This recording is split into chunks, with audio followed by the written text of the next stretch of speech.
nos missions, c'était qu'on s'infiltrait dans les positions ukrainiennes, puis on observait pour essayer de sniper des Russes. What's up tout le monde? Bienvenue dans un nouvel épisode du What's Up Podcast. Ici votre animateur Jer Alain et j'espère que vous allez super bien. L'épisode de cette semaine est possible encore une fois grâce au soutien de nos commanditaires procafetière.ca et les cafetières Bellucci. Donc un énorme merci à eux de continuer de soutenir le What's Up Podcast. Si vous êtes tanné des cafetières qui tiennent pas à route puis qui pètent tout le temps, ben offrez-vous une cafetière Bellucci. Et si vous le faites, ben faites affaire avec procafetière.ca parce que c'est eux autres les experts en tout ce qui a rapport avec le café. Situés à Varennes, allez les voir en magasin ou commander rapidement et en toute sécurité sur leur site internet au procafetière.ca. Et si vous voulez m'aider sur une note plus personnelle, devenez membre au patreon.com/whatsuppodcast. Pour 3-4 pièces par mois, accédez au podcast sans publicité et ça dès sa sortie. Donc pas besoin d'attendre des semaines avant qu'il soit disponible pour tout le monde. Fait que là, je viens de finir avec mes pubs, mais si vous aimez le podcast, je vous encourage à en parler à votre entourage, à laisser un petit thumbs up, à y laisser un petit commentaire positif dans la section commentaires. Puis ou sinon, tout le monde, je vous dis un énorme merci et on se revoit la semaine prochaine et bon podcast tout le monde.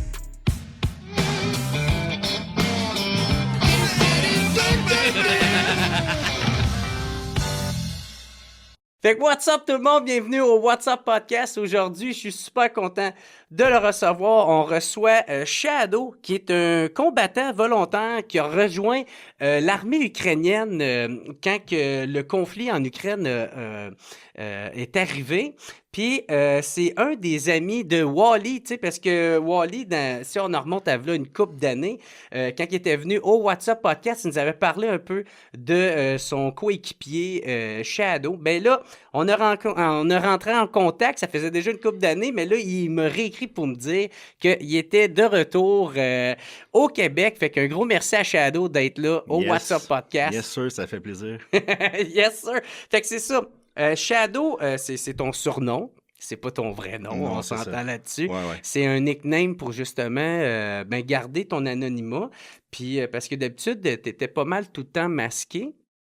Puis là, maintenant, tu as décidé de te démasquer. Puis, c'est ça, parce que c'est une page de ta vie que tu tournes en ce moment. Ben de qu'est-ce que j'en ai compris, c'est ça? Mm-hmm. Ouais. Ouais. Mais là, vu que je suis revenu au Québec, je peux me démasquer. Il n'y a pas grand danger pour moi ici, je pense.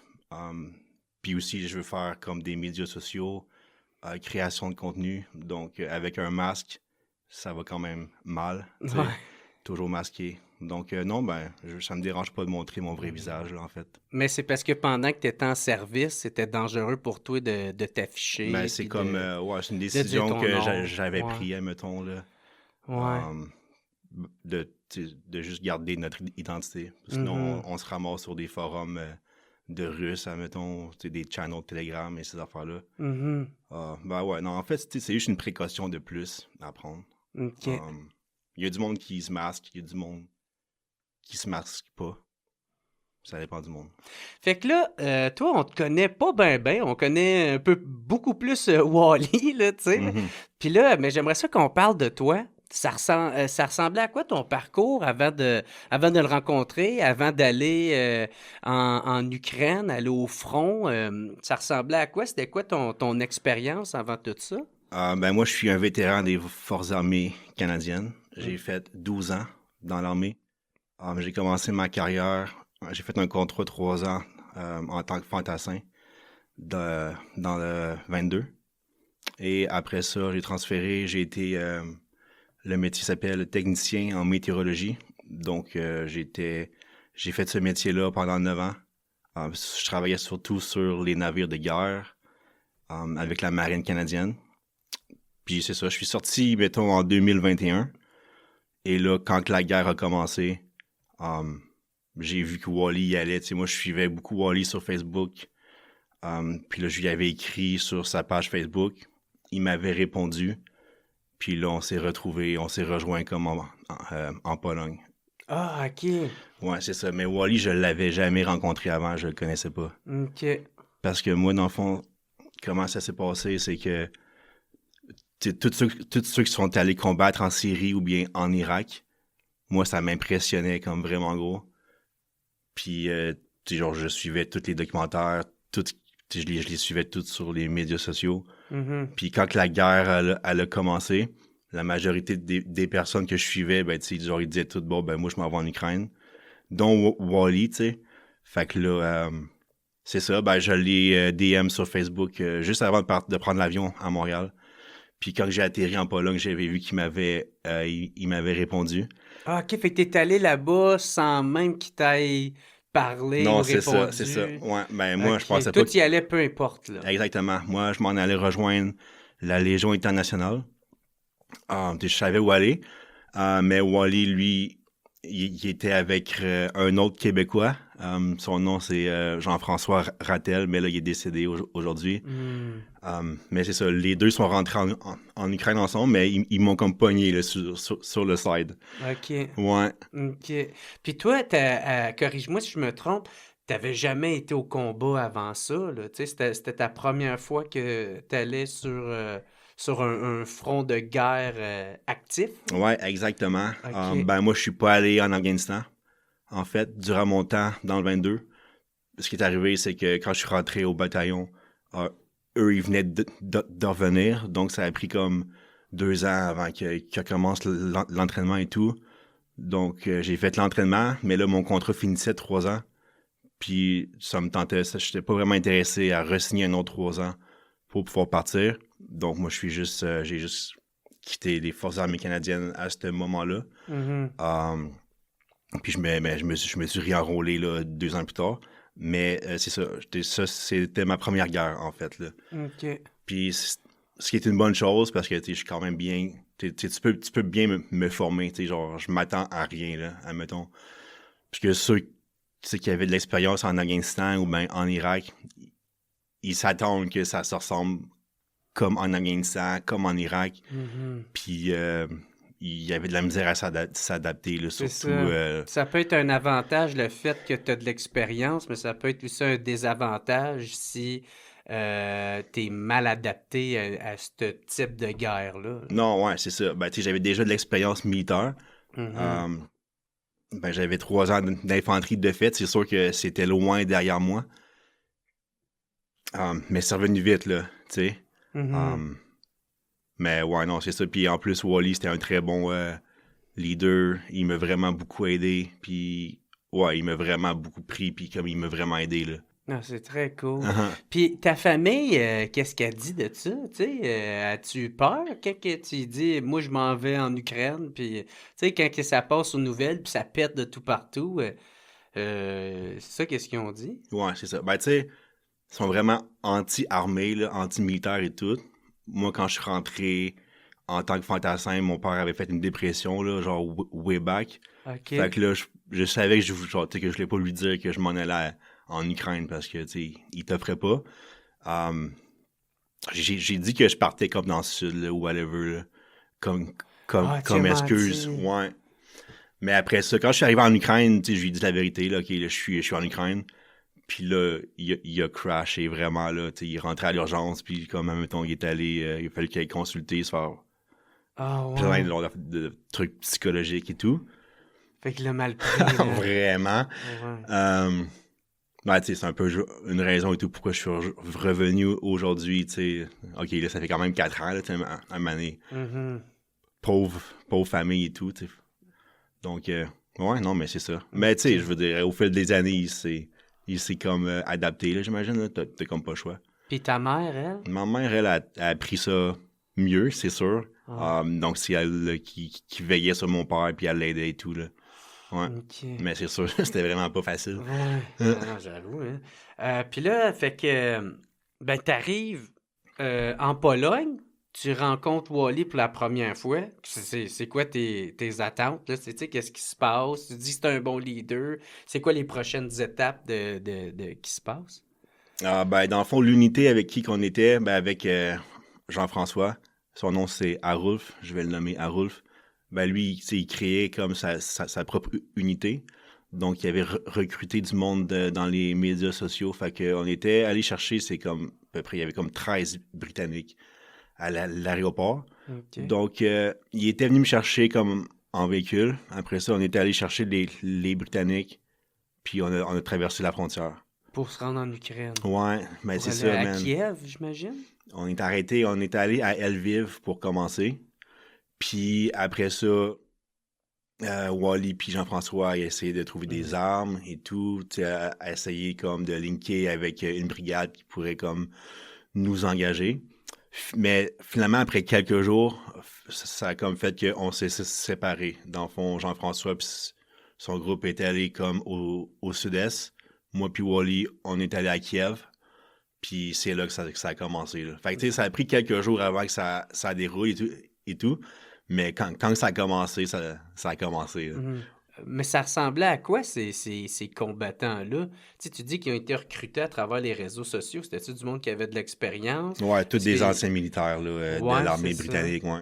OK. Il n'y avait pas de... Ben, je veux pas... Je veux pas les rabaisser à ça, mais y avait-tu du monde qui était... Pas des petits clins, là, mais du monde qui n'ont pas rapport, là. Ouais, ben peut-être, là, mais moi, j'ai pas vu... Je les ai pas vus au combat, ce monde-là. Ouais. Je sais qu'il y avait comme un électricien là, qui était là, genre nowhere. Ouais. Tu sais, Ouais, ben c'est sûr que, tu sais, en même temps, t'as tout le temps besoin de bras, t'as tout le temps besoin d'aide. Quelqu'un peut aider de différentes manières, là, tu sais. Ouais, mais au début là, de la guerre, là, c'était vraiment un shit show, là. OK. Personne qui savait comme quoi faire, puis comme, il y avait beaucoup de monde qui rentrait, puis là, qui allait au front, mais tu sais, finalement, tu te rendais compte que les gars, c'est genre des sauces, là. Fait que tu sais, ils vont au front, mais tu sais, ils sont pas capables de travailler. Fait que après ça, comme ils s'en retournent chez eux après, genre, une mission. Mais ouais, non, c'est ça. Mais quand moi puis Wally, on est allé à Kiev, on est allé rejoindre une unité des forces spéciales. Là-bas, c'était l'unité de sniper. Fait que là, on s'est joint à eux. Puis ils nous ont donné des armes. Puis après ça, on est allé au front. Puis comment t'as été reçu par eux autres? Étais-tu content? Tu sais, de vous voir, tu sais, d'avoir des combattants volontaires, tu sais, du monde qui s'en viennent sacrifier leur vie pour défendre la cause, tu sais. Ben ouais, mais tu sais, ils en revenaient pas, là. Surtout au début, là, tu sais, t'es comme, tu sais, vous venez de où, vous? Ben, on vient du Québec, est-ce que puis là, ils sont comme, ben voyons, qu'est-ce que vous faites là? Bon, on est ici pour vous aider, là, tu sais. Ils sont comme, nice. Ouais, non, mais ils sont vraiment contents de nous avoir, là. Ouais. On a vraiment été bien reçus pour eux. Fait que là, c'est quoi? Ils te donnent des armes, puis ils vous donnent une mission, ou... Ouais, à Kiev, ils nous ont donné, moi, j'ai eu un AK-47. Wally, il a eu une 308. Puis on a eu un après-midi là, pour comme zéroter les armes, faire sûr que tout marchait. Puis après ça, on est allé à Irpin. Direct, dans le fond, tu sais, pas le temps de s'entraîner, rien. On s'est juste... on s'est juste garoché là-bas, là. Ouais, mais c'était fou. On était comme une gang, je pense, peut-être même 8 snipers, je dirais, ou quelque chose. Quand on a fait l'infiltration, tu sais. Puis, ben, tu traverses le pont, là, à Irpin, là, comme tu vois les images, là, le pont, il est tout comme brisé. Il y a de l'artillerie qui tombe comme non-stop. Man, ouais, c'était comme incroyable. Puis, genre, tu vois comme, au loin, la ville de Irpin, puis juste, genre, des nuages de smoke, tout en feu. Fait que là, toi, tu marches, là, puis là, genre, tu t'en vas là-bas, genre, tu vois, genre, toute la ville là-bas en feu. Puis t'es comme, bon, ben, c'est là qu'on s'en va, là, pour les prochains jours. Man. Ça te fait pas peur, ça? T'étais-tu préparé à ça? J'imagine, on peut pas se préparer. Non, pour vrai, il y a pas grand-chose qui peuvent te préparer à ça. Ouais. C'est juste, faut que tu le vives, puis comme... T'es comme, OK. Mais moi, tu sais, je me suis considéré vraiment chanceux d'avoir la chance d'être là-bas. Tu sais, j'étais un gars, j'étais un marin quasiment, là. Tu sais, vraiment. Puis là, j'étais rendu comme au front dans la plus grosse guerre depuis, là, comme la Deuxième Guerre mondiale. Avec Wally. Tu sais, moi, comme ma vie, moi, je comprenais pas ce qui se passait, là. J'étais comme, aïe, aïe. Mais non, pour vrai, moi, j'étais vraiment content d'être là, surtout sur le coup, là. OK. Puis ouais, c'est ça. Ben, on est rentré dans la ville, Irpin. Puis il y avait comme une bâtisse de où que comme le monde dormait, mangeait et tout, puis que l'émission il se faisait à partir de cette bâtisse-là. Comme l'émission comme partait, revenait et tout. Fait que... T'avais comme un poste de commandement? ouais, c'est ça, exactement. OK. Mm. Puis, eux autres, ils vous ont-tu briefé sur qu'est-ce qui se passait là? Ouais, ben, dans le fond, nous, on a été matchés avec un Ukrainien qui parlait français. OK. Ouais. Mais parmi les Ukrainiens, il y en avait qui parlaient anglais, mais pas trop. Donc, les communications, ils se faisaient avec notre ami. Notre ami, il parlait en ukrainien aux Ukrainiens, puis lui, il nous traduisait en français. OK. Ouais, mais tu sais, ouais, on a eu comme un briefing dans la salle de mission avec une grosse map. Puis là, ils ont dit, OK, bon, ben, votre mission, c'était notre première mission. Il dit, OK, bon, ben, check, ça, c'est une forêt. Il y a eu des forces spéciales russes qui se sont faites repérer dans la forêt. Donc, vous devez aller dans ce building-là, prendre position et observer et comme engager n'importe quelle cible si vous voyez. Fait que c'est ça. Puis à partir de là, on est parti faire notre première mission. OK, fait que ça, Ouais. c'est la première mission que vous avez eue. Mm-hmm. Est-ce qu'avant de vous donner une mission, ils s'arrangent pour savoir si vous êtes capable de la réussir? Tu sais, de savoir vous êtes qui ou, tu sais, parce que j'ai de la misère un peu à me croire, à me mettre dans leur botte de... Tu sais, ils voient que du monde arriver, puis là, ils vous donnent une mission, puis là, c'est comme, ben, arrangez-vous, là. Tu sais, ils doivent savoir au moins un peu vos compétences. Ils doivent, j'imagine, vous parler un peu avant de vous donner une mission, parce qu'ils veulent que vous la réussissez, vous l'accomplissez, là, tu sais. Fait que... Ouais, c'est sûr. Mais tu sais, on n'était pas les seuls, là. Tu sais, on était dans un groupe, puis il y Ouais. avait comme un chef de groupe, puis nous, tu sais, on suivait les ordres, là. Tu sais, on partait pas juste nous autres... comme Ouais. dans le noir, mettons. Allez prendre cette forêt-là. Ouais, tu sais, genre, On va envoyer les deux Canadiens ici. ouais, c'est ça, là, tu sais. Mais non, mais je sais, mais pour vrai, comme Wally, il avait vraiment comme un bon nom là, sur lui. Ouais, parce que Fait lui, que il y avait eu plein d'articles sur lui, là, en plus. Là, Ben tu ouais, sais. mais Crime Il Wally fait a le 2 tour du tours en monde. Afghanistan. Il était là en Irak. Tu sais, fait qu'il y a vraiment beaucoup d'expérience. Expérience en tant que sniper, expérience de combat. Donc les Ukrainiens, ils savaient qu'ils pouvaient faire confiance à Wally, là. OK, puis toi, t'étais avec, fait que Ouais, ça passait. c'est ça. Puis toi, ta job, c'était quoi là-dedans? tu sais? mais c'est ça l'affaire. Moi, je suis pas sniper. Là, mettons, quand j'étais infanterie, j'ai pas eu de formation sniper. J'ai rien de ça.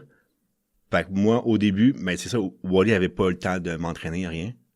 Donc, il m'expliquait un peu comment ça marchait, mais tu sais, juste sur le fly comme ça. Puis, mais j'étais plus comme genre sécurité, comme... un assistant. Genre, helper, pour, ouais, c'est ça. ouais, Pour c'est l'aider, ça. dans Ouais, le fond. exactement, pour l'aider. Ben, moi, j'avais le AK-47, au cas où qu'on se fasse engager, ben, au moins, je peux riposter. Là, Mhm. parce que lui, avec la 308, c'est un peu plus compliqué. Mais ouais, c'est ça, là, genre, je l'aidais. Puis, ben, on échangeait, mettons, pendant que lui, il dormait, moi j'étais comme en fonction, là, j'observais. Ouais. Puis là, on s'échangeait comme ça. OK. Fait que là, votre première mission, ça ressemblait à quoi? Tu sais, tu m'en as parlé un peu, là, tu sais. Ouais, tu m'as c'est un peu ça. bridé c'était quoi, mais c'était quoi votre mission, puis ça ressemblait à quoi? C'est ça. Ben, Wally, il l'a compté beaucoup de fois, mais tu sais, je peux la compter de Ouais, ce que ouais, je me vas-y. rappelle, là, tu sais, de Ouais. ce moment-là, parce que moi, c'était ma première mission de combat. Ouais, mais vas-y dans tes mots, là. Ouais, ben, c'est ça. En fait, il avait repéré des forces spéciales russes dans la forêt. Là, il fallait qu'on infiltre un bâtiment qui était comme juste en face de la forêt, puis qu'on observe. Finalement, tu sais, on arrive dans le bâtiment, puis là, on a passé la nuit là, mais il s'est rien passé. Fait que là, ils ont dit qu'on allait changer de position. Puis là, on change de position. Il était comme rendu 6 heures du matin. Puis je me rappelle, genre, tu sais, comme on courait à l'autre position, mais les chiens, comme, ils commençaient full à aboyer, genre. Puis là, je me suis dit, ah, man, tu sais, c'est pas très subtil, là, comme 5 chiens là, qui se mettent à japper comme en même temps. En tout cas, fait que là, on arrive là sur position. Ben, c'était un nouveau bloc appartement. Là, on prend position dans notre condo. Puis finalement, qu'est-ce qui est arrivé? Moi, j'avais faim. Fait que là, j'étais comme dans la cuisine. Il y avait comme une belle cuisine et tout. Là, je fouillais dans les armoires pour trouver des choses à manger. Puis là, finalement, il y a eu genre une grosse explosion. Puis là, tout a commencé comme à shaker. Là, comme je tombe à terre. Puis là, genre, je dis genre, qu'est-ce que c'est ça, tabarnak? Puis là, Wally et tout, genre, fait que là, genre, on crawl jusque dans une petite chambre en arrière. Puis là, il dit, ouais, on vient de se faire engager par un tank. Mais comme il nous a manqué de près. Là, finalement, ben, tu sais, on s'était fait... En gros, qu'est-ce qui est arrivé? On s'était fait repérer. Les Russes étaient comme en avant. Puis là, ils ont commencé à nous engager. Ben, ils nous ont engagés avec le tank pour commencer. Puis après ça, ils nous ont engagé small arm, là, fire. Fait que là, après ça, on était dans la petite salle. Là, les balles commencent à rentrer, à claquer comme dans l'appartement.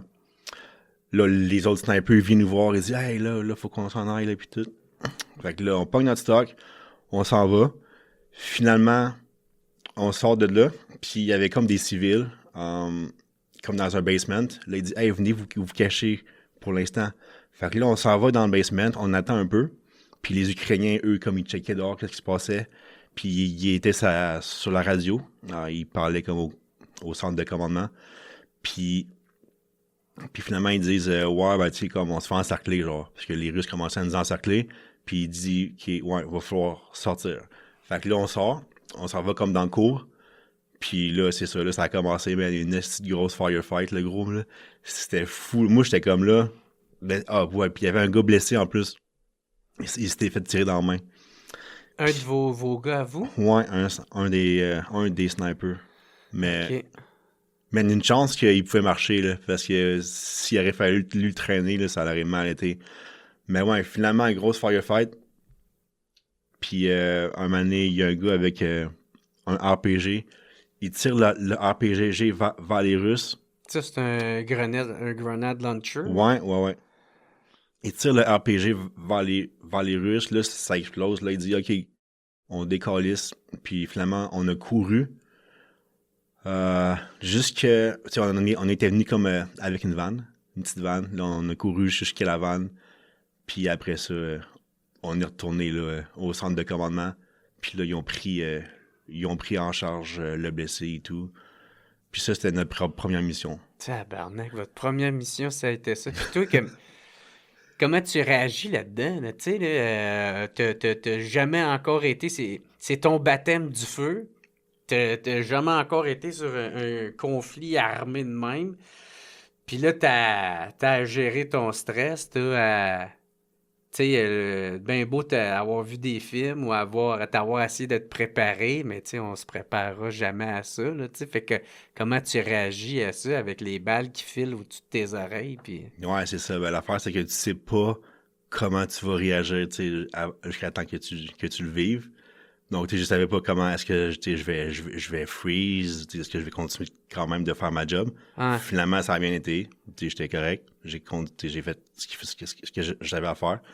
Puis ouais, man, ça a été ça. Puis après ça, dans notre building, je me suis juste assis, puis comme, essayer comme de process ce qui venait de se passer. Ça. Puis, ouais, non, mais ça a été correct après. Mais, tu sais, direct le soir même, on est reparti en mission, là, quasiment. OK, tout à fait. T'as pas fait le goût de... Il y avait pas... De coller ton pied. Pas à ce temps-là, non. Mais c'est ça, on est reparti en... Tu sais, parce que on est revenu vraiment vers comme 10 heures du matin. Il était quand même vraiment tôt le matin. Puis on a passé la journée. Puis le soir, on est reparti sur une autre mission. Fait que, il n'y a pas vraiment eu de temps pour décompresser, il n'y a rien. Fait que, c'était tout le temps genre... Go, là. Sur l'action. Là. Ouais, c'est ça. Fait que tu restais sur l'adrénaline. Ouais, c'est ça, en plein ça. Mais c'est ça, fait que là, on a runné comme plusieurs missions durant cette semaine-là. C'était quoi ta deuxième mission, là, pour te donner une idée? C'était-tu tout le temps des affaires de même où tu te fais shooter par des tanks? Puis... Non, ça, c'était la première, mais c'était l'une des seules là, qu'on a vraiment là... OK, que ça a été intense. Ouais. Ben, deuxième mission, ben, tu sais, nous, on était snipers, donc les missions à quoi ça ressemblait, c'est vraiment, on prenait des buildings dans la zone grise, parce que t'avais vraiment comme Ukrainiens, Russes, puis comme No Man's Land. C'est ça, exactement. Okay, zone grise. Puis des fois, les Russes allaient comme dans la Grey Zone, là, des fois les Ukrainiens, puis là, tu sais, comme, je jouais au chat et à la souris un peu de même. Ouais. Ben, puis c'est là que ça s'affronte. Là, ben ouais, c'est ça, tu sais. Puis des fois, tu sais pas qu'ils sont là. Fait que c'est ça, c'est de prendre des buildings dans la zone grise et on était mixé avec un peloton d'infanterie. Fait que les fantassins ont clairé le building. Puis après qu'il a éclairé, ben nous on monte, genre au 8e étage. Puis on se fait comme une belle petite position de sniper puis tout. Puis à partir de là, on observe. Tu sais, vu que c'est tes premières missions, ça, y a-tu de quoi qui t'a surpris que tu t'attendais pas? Ah, mais c'est ça qui est parfait, c'est que je m'attendais à rien, tu sais. Je savais pas à quoi m'attendre. J'avais aucune expectation. Mm-hmm. Tu sais, je peux pas dire, OK, ben là, il va y avoir ça, là, il y a ça qui va arriver, là, ça. Je peux pas parce que j'avais rien sur quoi me baser. Fait que j'ai juste... Vive le moment présent. Ouais, ben tu sais, j'ai juste suivre le groupe. Je suivais Wally, je faisais ce qu'il me disait. Fait que, tu sais, vos missions, ça ressemblait à quoi? Une mission typique, une journée typique? C'est ça. Ben, mettons qu'on est dans un appartement. Au début, on n'avait pas de vision de nuit. Fait que... mais tu sais, on peut pas juste observer. Fait que Wally, ce qu'il disait, il dit... Ben, tu sais, j'aime vraiment sa façon de penser. Genre, il disait, comme un soldat, faut que ça se préserve, là. Tu sais, parce que tu sais pas quand que ça va brasser, puis que, tu sais, c'est quand la prochaine fois tu vas pouvoir, comme, te reposer. Fait que, tu sais, faut se reposer quand t'as l'occasion, tu sais. Fait qu'au début, on n'avait pas de night vision. Fait qu'il disait, ben, check, on va dormir. Parce que de toute façon, on peut rien voir. Puis, les autres équipes de snipers qui sont, comme, en dessous de nous, eux, il y en a, puis si jamais ils ont de quoi, ben ils vont nous le dire, tu sais. Mm-hmm. Fait que la nuit, on avait la chance de dormir pendant les premiers jours. Puis, ouais, ça dort bien quand même, là, genre sous l'artillerie, là, genre qui claque, là, c'est comme le tonnerre, mettons. Là. Tout ça te calmait? Ben, ouais, man, genre, je dormais bien, man, je sais pas pourquoi. AMSR? Ouais. Fait que tu vas sur YouTube, tu mets AMSR, ouais. guerre, pis tu fais dans tes oreilles pour t'endormir. C'était quasiment ça, là. Non, mais pour vrai, très bien dormi, là, sur le champ de bataille, là, à Irpin. Ben, c'est ça, mais là, quand que le soleil se lève, ben là, on observe. Ouais. Mais un sniper, c'est bien, c'est beaucoup comme d'attente, là, tu sais, t'attends. Ouais. C'est comme éclaireur, un peu, là. Ouais, ben ouais. Mais c'est beaucoup comme de l'observation. Puis, aussitôt qu'il se passe de quoi, ben tu le reportes. Okay. Mais les Russes, ils sortaient pas comme... ils s'exposaient pas pour rien, là, tu sais. Ouais, mais tu sais, eux autres non plus, comme ils voulaient pas mourir, là, j'imagine, là. Ben ouais. Fait que... non, ils s'exposaient pas pour rien, puis tu sais, les deux bords, on se cachait quand même pas mal bien. OK. Ouais, puis mais le problème, c'est qu'il y avait beaucoup de civils et tout, là, qui restaient là. Fait que, tu sais, c'est-tu un civil, c'est-tu un Russe? Je sais que, tu sais, Wally était mieux comme de rester, de jouer safe. Lui, il voulait vraiment pas... atteindre une victime innocente. Ouais, c'est ça. Il aimait mieux pas tirer que prendre la chance que, tu sais, genre, ça soit un civil, genre.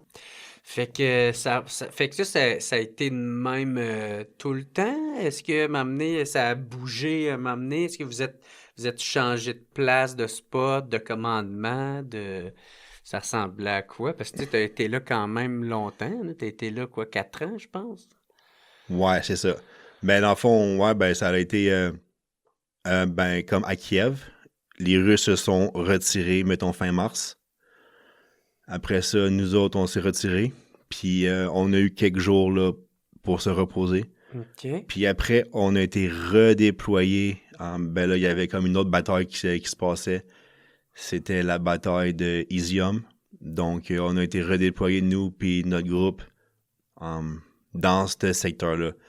Là, c'était plus... c'était des lignes d'arbres, là. Des lignes d'arbres, comme, puis des gros champs.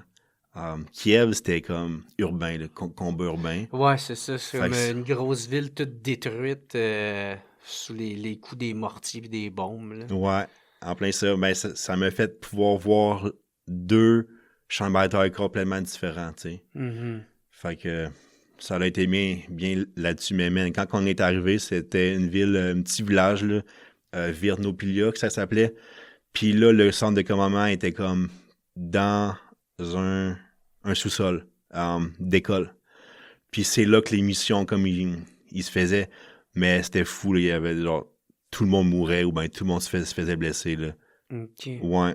Il y avait la plupart des missions qu'il y avait, c'était des missions genre pour aller retrouver les corps, là. Ouais, mais... OK, pour aller rechercher les corps. Ouais. Ben moi puis Wally, on n'était pas sur ces missions-là parce que Wally était sniper. Ouais. Fait qu'on était employé il est plus utile à autre chose. Ouais, c'est ça. Il était employé comme sniper. Puis tout, on est arrivé là, puis il y avait un javelin. Ça, c'est comme un missile anti-tank. Mais personne ne savait l'utiliser, genre. Fait que là, Wally, qu'est-ce qu'il a fait? Il s'est connecté sur le Starlink, puis il a downloadé le manuel d'instruction. Puis en comme un après-midi, il a appris comment l'utiliser. Fait que là, de même, on était rendu sniper et anti-tank. Fait qu'on était tout le temps partis en mission. On était comme l'équipe les plus importantes, là, quasiment, là, parce qu'ils voulaient tout le temps avoir comme l'anti-tank sorti en mission.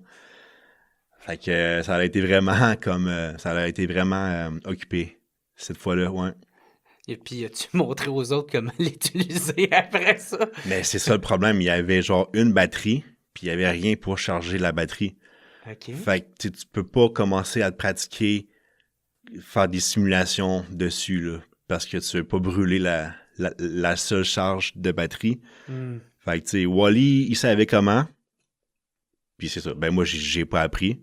Ben, tu sais, le cours de javelin qu'il donne, il est comme une semaine et plus, là. Comme dans l'armée américaine, là, tu sais. Ouais. Fait que, c'est ça.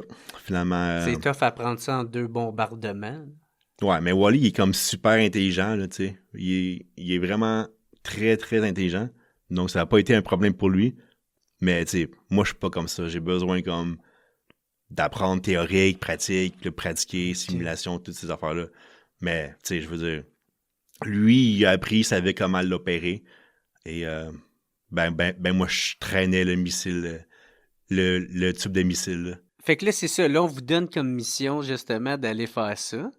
Fait que ça ressemble à quoi, là, tu sais, la mission que vous faites quand vous faites ça?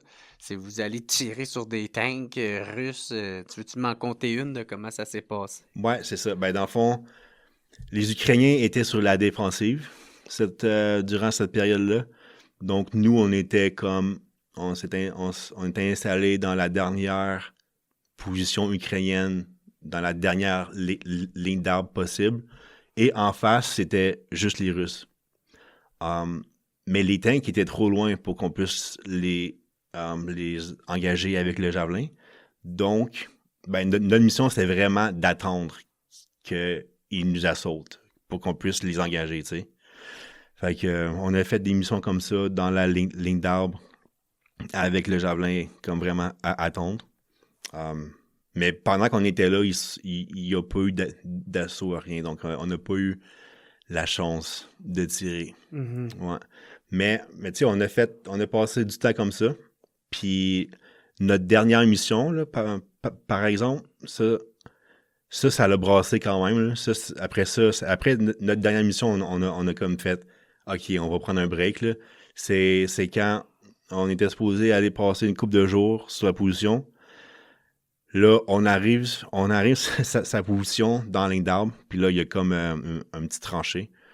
Puis là, Wally, il me dit, OK, comme, reste dans la tranchée, comme expose-toi pas trop, moi, je vais aller observer ce qui se passe. Là, OK. Mais il y avait déjà 2 Ukrainiens sur place quand on est arrivé. Puis les Ukrainiens, c'est du monde mobilisé, là, c'est pas vraiment des militaires, ils n'ont aucune discipline. Donc, eux, comme ils faisaient un peu n'importe quoi, ils sont sortis de la tranchée, puis ils se sont allumés une cigarette, puis ils ont commencé comme à fumer. Puis Wally leur a dit comme de retourner dans la tranchée, mais comme ils écoutaient pas, puis ils voulaient rien savoir. Eux autres, ils fumaient leur cigarette, puis ils étaient bien contents. Ben, ils sont fait hit. Genre, en 1 seconde, ça a comme tout explosé. Il y a eu genre une grosse explosion. Puis, ben moi, je me suis retrouvé dans le fond de la tranchée. Puis, avec le son, là, genre, les oreilles qui scellent et tout. Là, je comprenais pas ce qui venait de se passer. Là, je me relève. Puis là, je vois comme un des gars il était comme juste genre à 2 mètres. Là, genre, il me check. Là, je le check. Ben lui, il était comme couché. Là, genre, il se couche. Genre, il se roule genre sur le dos. Puis là, tu vois tout son corps qui commence genre à se crisper, là. Il était en train de perdre la vie. Là, moi, j'étais comme, aïe, aïe. L'autre Ukrainien et tout, là, il y avait rien à faire, là. Ouais, ben les deux étaient morts, là, quasiment sur le coup, là. Puis c'était quoi? C'était un coup de tank? Ouais, sur le coup, on s'était dit que c'était un tank. Mais après ça, après d'autres réflexions, Wally a dit que peut-être c'était plus comme un missile guidé. Mais, tu sais, c'est sûr qu'il y avait comme une vision thermale, puis que, tu sais, c'était comme le matin. Donc, il y avait une très belle vision, là, sur les deux gars. Qui était à découvert. Là. Ah, exactement, c'est ça. Okay. Mais c'est fou quand même que moi et Wally, cette fois-là, on n'a rien eu. Là. Wally, lui, il était comme un peu plus loin, genre 10 mètres, à observer. Il y a eu des problèmes avec son oreille après, mais comme il n'y a rien eu. Là. Fait que là, finalement, on s'est retrouvés. Puis là, Wally, il prend le javelin, puis là, il commence comme à l'allumer, puis tout. Puis là, il dit « Hey, man, je sais pas si je peux les pogner d'ici. » Là, je vais « Yo, man, comme on décalisse d'ici. » Là, Wally fait « Ah, ouais, ok, c'est une bonne idée. » Mais son arme de sniper était encore sa position. Fait que là, il dit « Yo, faut que j'aille chercher ma 308. » Là, je suis comme « Man, t'es fou. » Fait que c'est ça, il va. Mais là, tu sais, le tank, il tire encore. Il se cache un peu. Là, après ça, OK, go, il va. Il pogne le gun. Puis là, on retourne, on s'en va. Puis on y est retourné au centre de commandement, dans le sous-sol. Puis c'est ça. C'est là qu'on a pris la décision qu'on prenait un break de combattre. Ben c'est ça. J'ai lu un article de Radio-Canada. Je pense que tu avais participé dans ce temps-là. Peut-être, ouais. Tu racontais un peu cette histoire-là.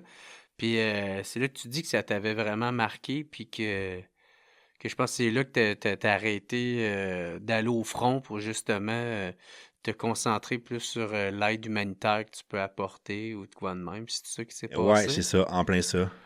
Ben finalement, ce jour-là, nous, on a quitté l'école. On s'est fait...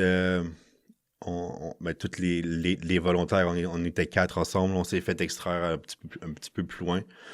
Puis là, finalement, on a dit, nous, on va retourner là, on va retourner à Kiev. Puis on fait, ouais, ok, c'est bon là. Tu sais, vous avez fait votre temps. Mais c'est ça, les médias, ils disent que comme à notre première mission, comme il y a eu des morts, puis là, on a décidé d'arrêter parce que comme on avait peur ou quelque chose de genre, mais tu sais, ça faisait comme 2 mois qu'on fightait, puis qu'il y avait toujours genre, c'était toujours proche, tu sais, il y avait tout le temps quelque chose qui arrivait. Comme que Wally disait, genre, il disait, si tu pitches les dés à chaque fois, tu sais, à un moment donné, ça va tomber sur le mauvais numéro. Fait que, tu sais, peut-être que là, c'est le temps d'arrêter. Ouais. Là, ça fait, ouais, ok.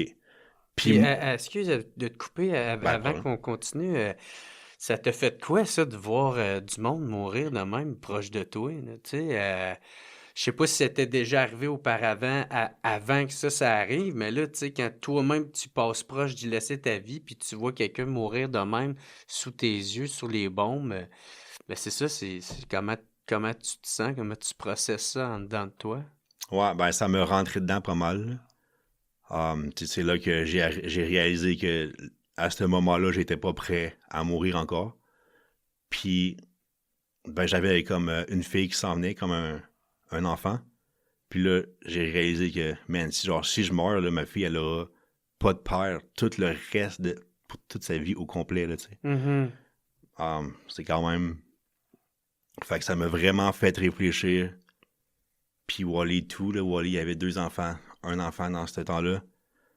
Puis là, ça a fait... Mais c'est ça, pour répondre à ta question, ouais, ça me rentrait dedans.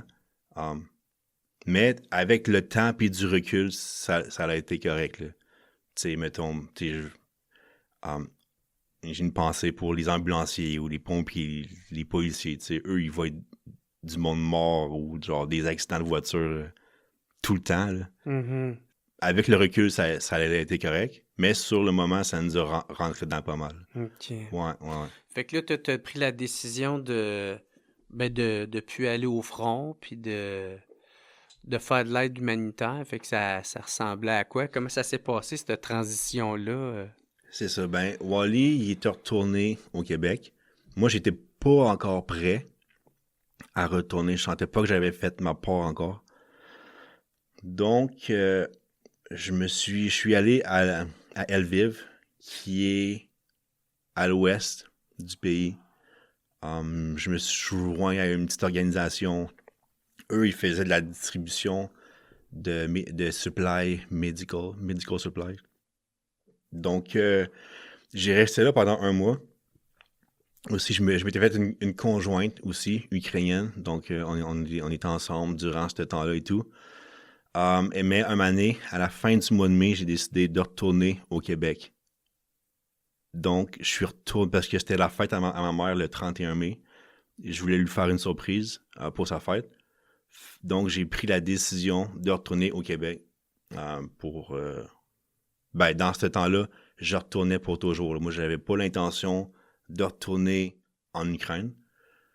Le but, c'était que ma conjointe applique pour son visa et vienne habiter à Sherbrooke. Mais finalement, ce qui s'est passé, c'est que aussitôt que je suis revenu, je suis tombé comme en grosse dépression. Puis, tu sais, pense à ça, mais genre 32 ans, là, je suis retourné dans le sous-sol de chez mes parents, genre, je reviens de la guerre, puis dans le temps, j'ai été alcoolique et tout, genre, je buvais tout le temps. Fait que là, je passais mes journées à boire, à regarder des vidéos de guerre de l'Ukraine et tout. Là, mes parents étaient comme, ouais, faudrait peut-être te consulter. Là, je suis comme, ouais, c'est une bonne idée. Là, je m'en vais consulter, ils mettent ces antidépresseurs. Là, ils sont comme, ouais, tu peux plus boire là, quand t'es ces antidépresseurs. Ouais, inquiète pas. Mais là, of course, genre, continue à boire et tout. Ça t'a pas arrêté? Non, c'est ça. Fait que j'ai toffé 3 semaines, mais 3 semaines, ouais. Puis avec le visa, ben là, c'est mon ex, avec son visa, ça gossait, ça prenait du temps. Fait que là, je suis comme, je vais pas continuer à vivre de même plus longtemps, je vais juste... Fait que finalement, je suis juste retourné en Ukraine. Okay. J'ai pris la décision de retourner en Ukraine, genre en juillet, ouais. Puis t'as-tu continué tes traitements là ou t'as juste continué à boire puis... Mais là, ben, je pouvais avoir des antidépresseurs. Ben là, ouais, c'est ça. J'ai continué à consulter là-bas et tout. Ils ont continué de me prescrire des antidépresseurs, mais j'ai pas arrêté de boire, même que comme ça s'est comme empiré. Fait que t'étais là, ça... Ben, tu sais, mon ex, t'as capoté, là.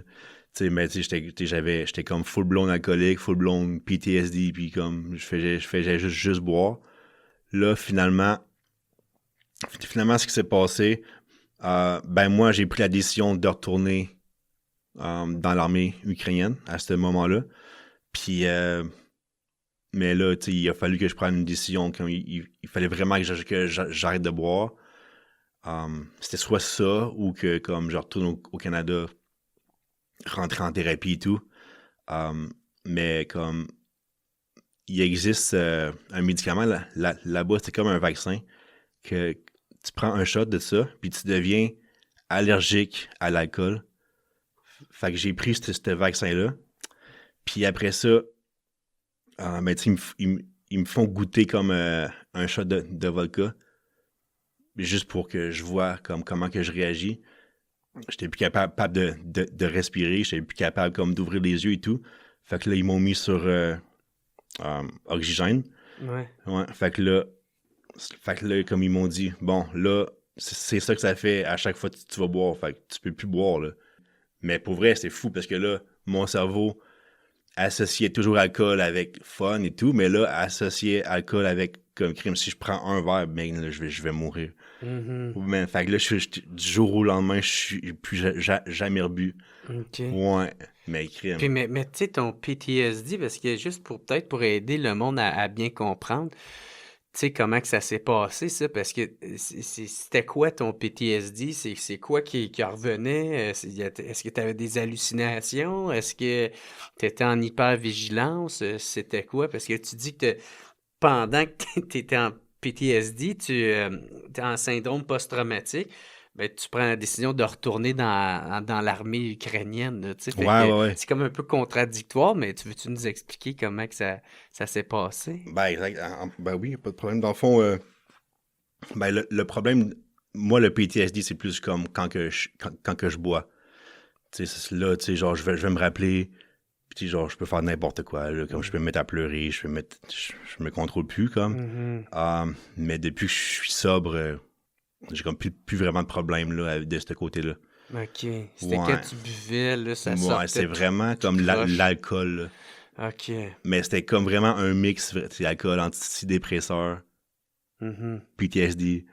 C'était pas vraiment un bon mix, là, toutes Y avait-tu ces choses-là. une histoire de grenade que Ouais. Wally avait conté? Ben, il avait raconté, je pense, les quelques lignes. Là, mais Ouais, c'est ça. quoi cette Je histoire-là? peux la raconter, là. Ben, si tu veux, t'es pas obligé. Dans le fond, ce qui s'est passé, c'est que j'étais au bar un moment donné avec un de mes amis. Puis là, je l'ai échappé. Là, comme je me contrôlais plus et tout. Fait que là, mon ex est venu me prendre. Puis ils m'ont ramené à son appartement, à mon ex, OK? Mais à l'appartement de mon ex, Wally avait laissé une grenade. Puis aussi, j'avais laissé comme 2 chargeurs de AK-47. Mais moi, comme j'étais comme fâché, parce que moi, je voulais continuer de boire, tu sais. Mais il voulait pas me laisser continuer de boire, aller au bar. Fait que là, moi, j'ai eu comme un plan de génie. Je me suis dit, bah, je vais faire semblant comme d'être pass-out sur le divan. Puis là, eux, ils vont aller comme manger. Ils vont sortir. Puis moi, ben, je vais pouvoir aller au bar, tu sais. Fait que là, je fais ça, comme je fais semblant de m'endormir. Là, après un peu de temps, eux, comme, ils s'en vont manger. Là, je suis comme, nice, esti, Chris, je peux aller retourner au bar, tabarnak. Là, j'arrive pour sortir. Man, il m'avait embarré de l'extérieur. Je pouvais plus sortir, là. Là, j'étais comme, là, ben, je suis vraiment comme, je suis bien, genre blackout, là. Là, finalement, j'étais tellement enragé, comme je pognais les affaires de chez elle, puis genre, je les pitchais par la fenêtre. Genre, des chaises, esti, des pots de fleurs. C'est ça du 3e étage, man, esti. Elle est là, elle était encore proche, elle voit toutes ses affaires envolées du 3e étage. Là, elle appelle la police, tu sais. Puis là, la police, elle arrive, puis elle dit, ouais, y a-tu comme des armes dans ton appartement? Y a-tu quelque chose? Ben, elle dit, y a une grenade. OK, bon, ben, ils ont fait appel, genre, à la bombe squad, là genre, l'équipe de bombes stick débarque. L'équipe tactique. C'est ça, man. Mais là, pendant ce temps-là, moi, je suis sorti par la fenêtre, puis il y avait comme un truc d'égout, là, genre de ventilation. Une gouttière. Ouais, fait que je me suis pogné après ça, puis genre, j'ai glissé jusqu'en bas, man. Mais genre, crissement dangereux, là, genre, ça aurait pu péter, j'aurais pu glisser, moi, j'étais sous mort, puis comme je serais mort, mais finalement, j'ai comme survécu, je sais pas, genre, j'ai comme juste glissé en bas. Puis je suis retourné au bar, mais comme pendant que je marchais, ils m'ont spoté, comme mon ex a fait genre « Hey, c'est lui le gars ». Là, finalement, la police, elle arrive et tout, là, il y a comme un rapport, blablabla. Puis c'est ça qui s'est passé, mais finalement, ils ont pas...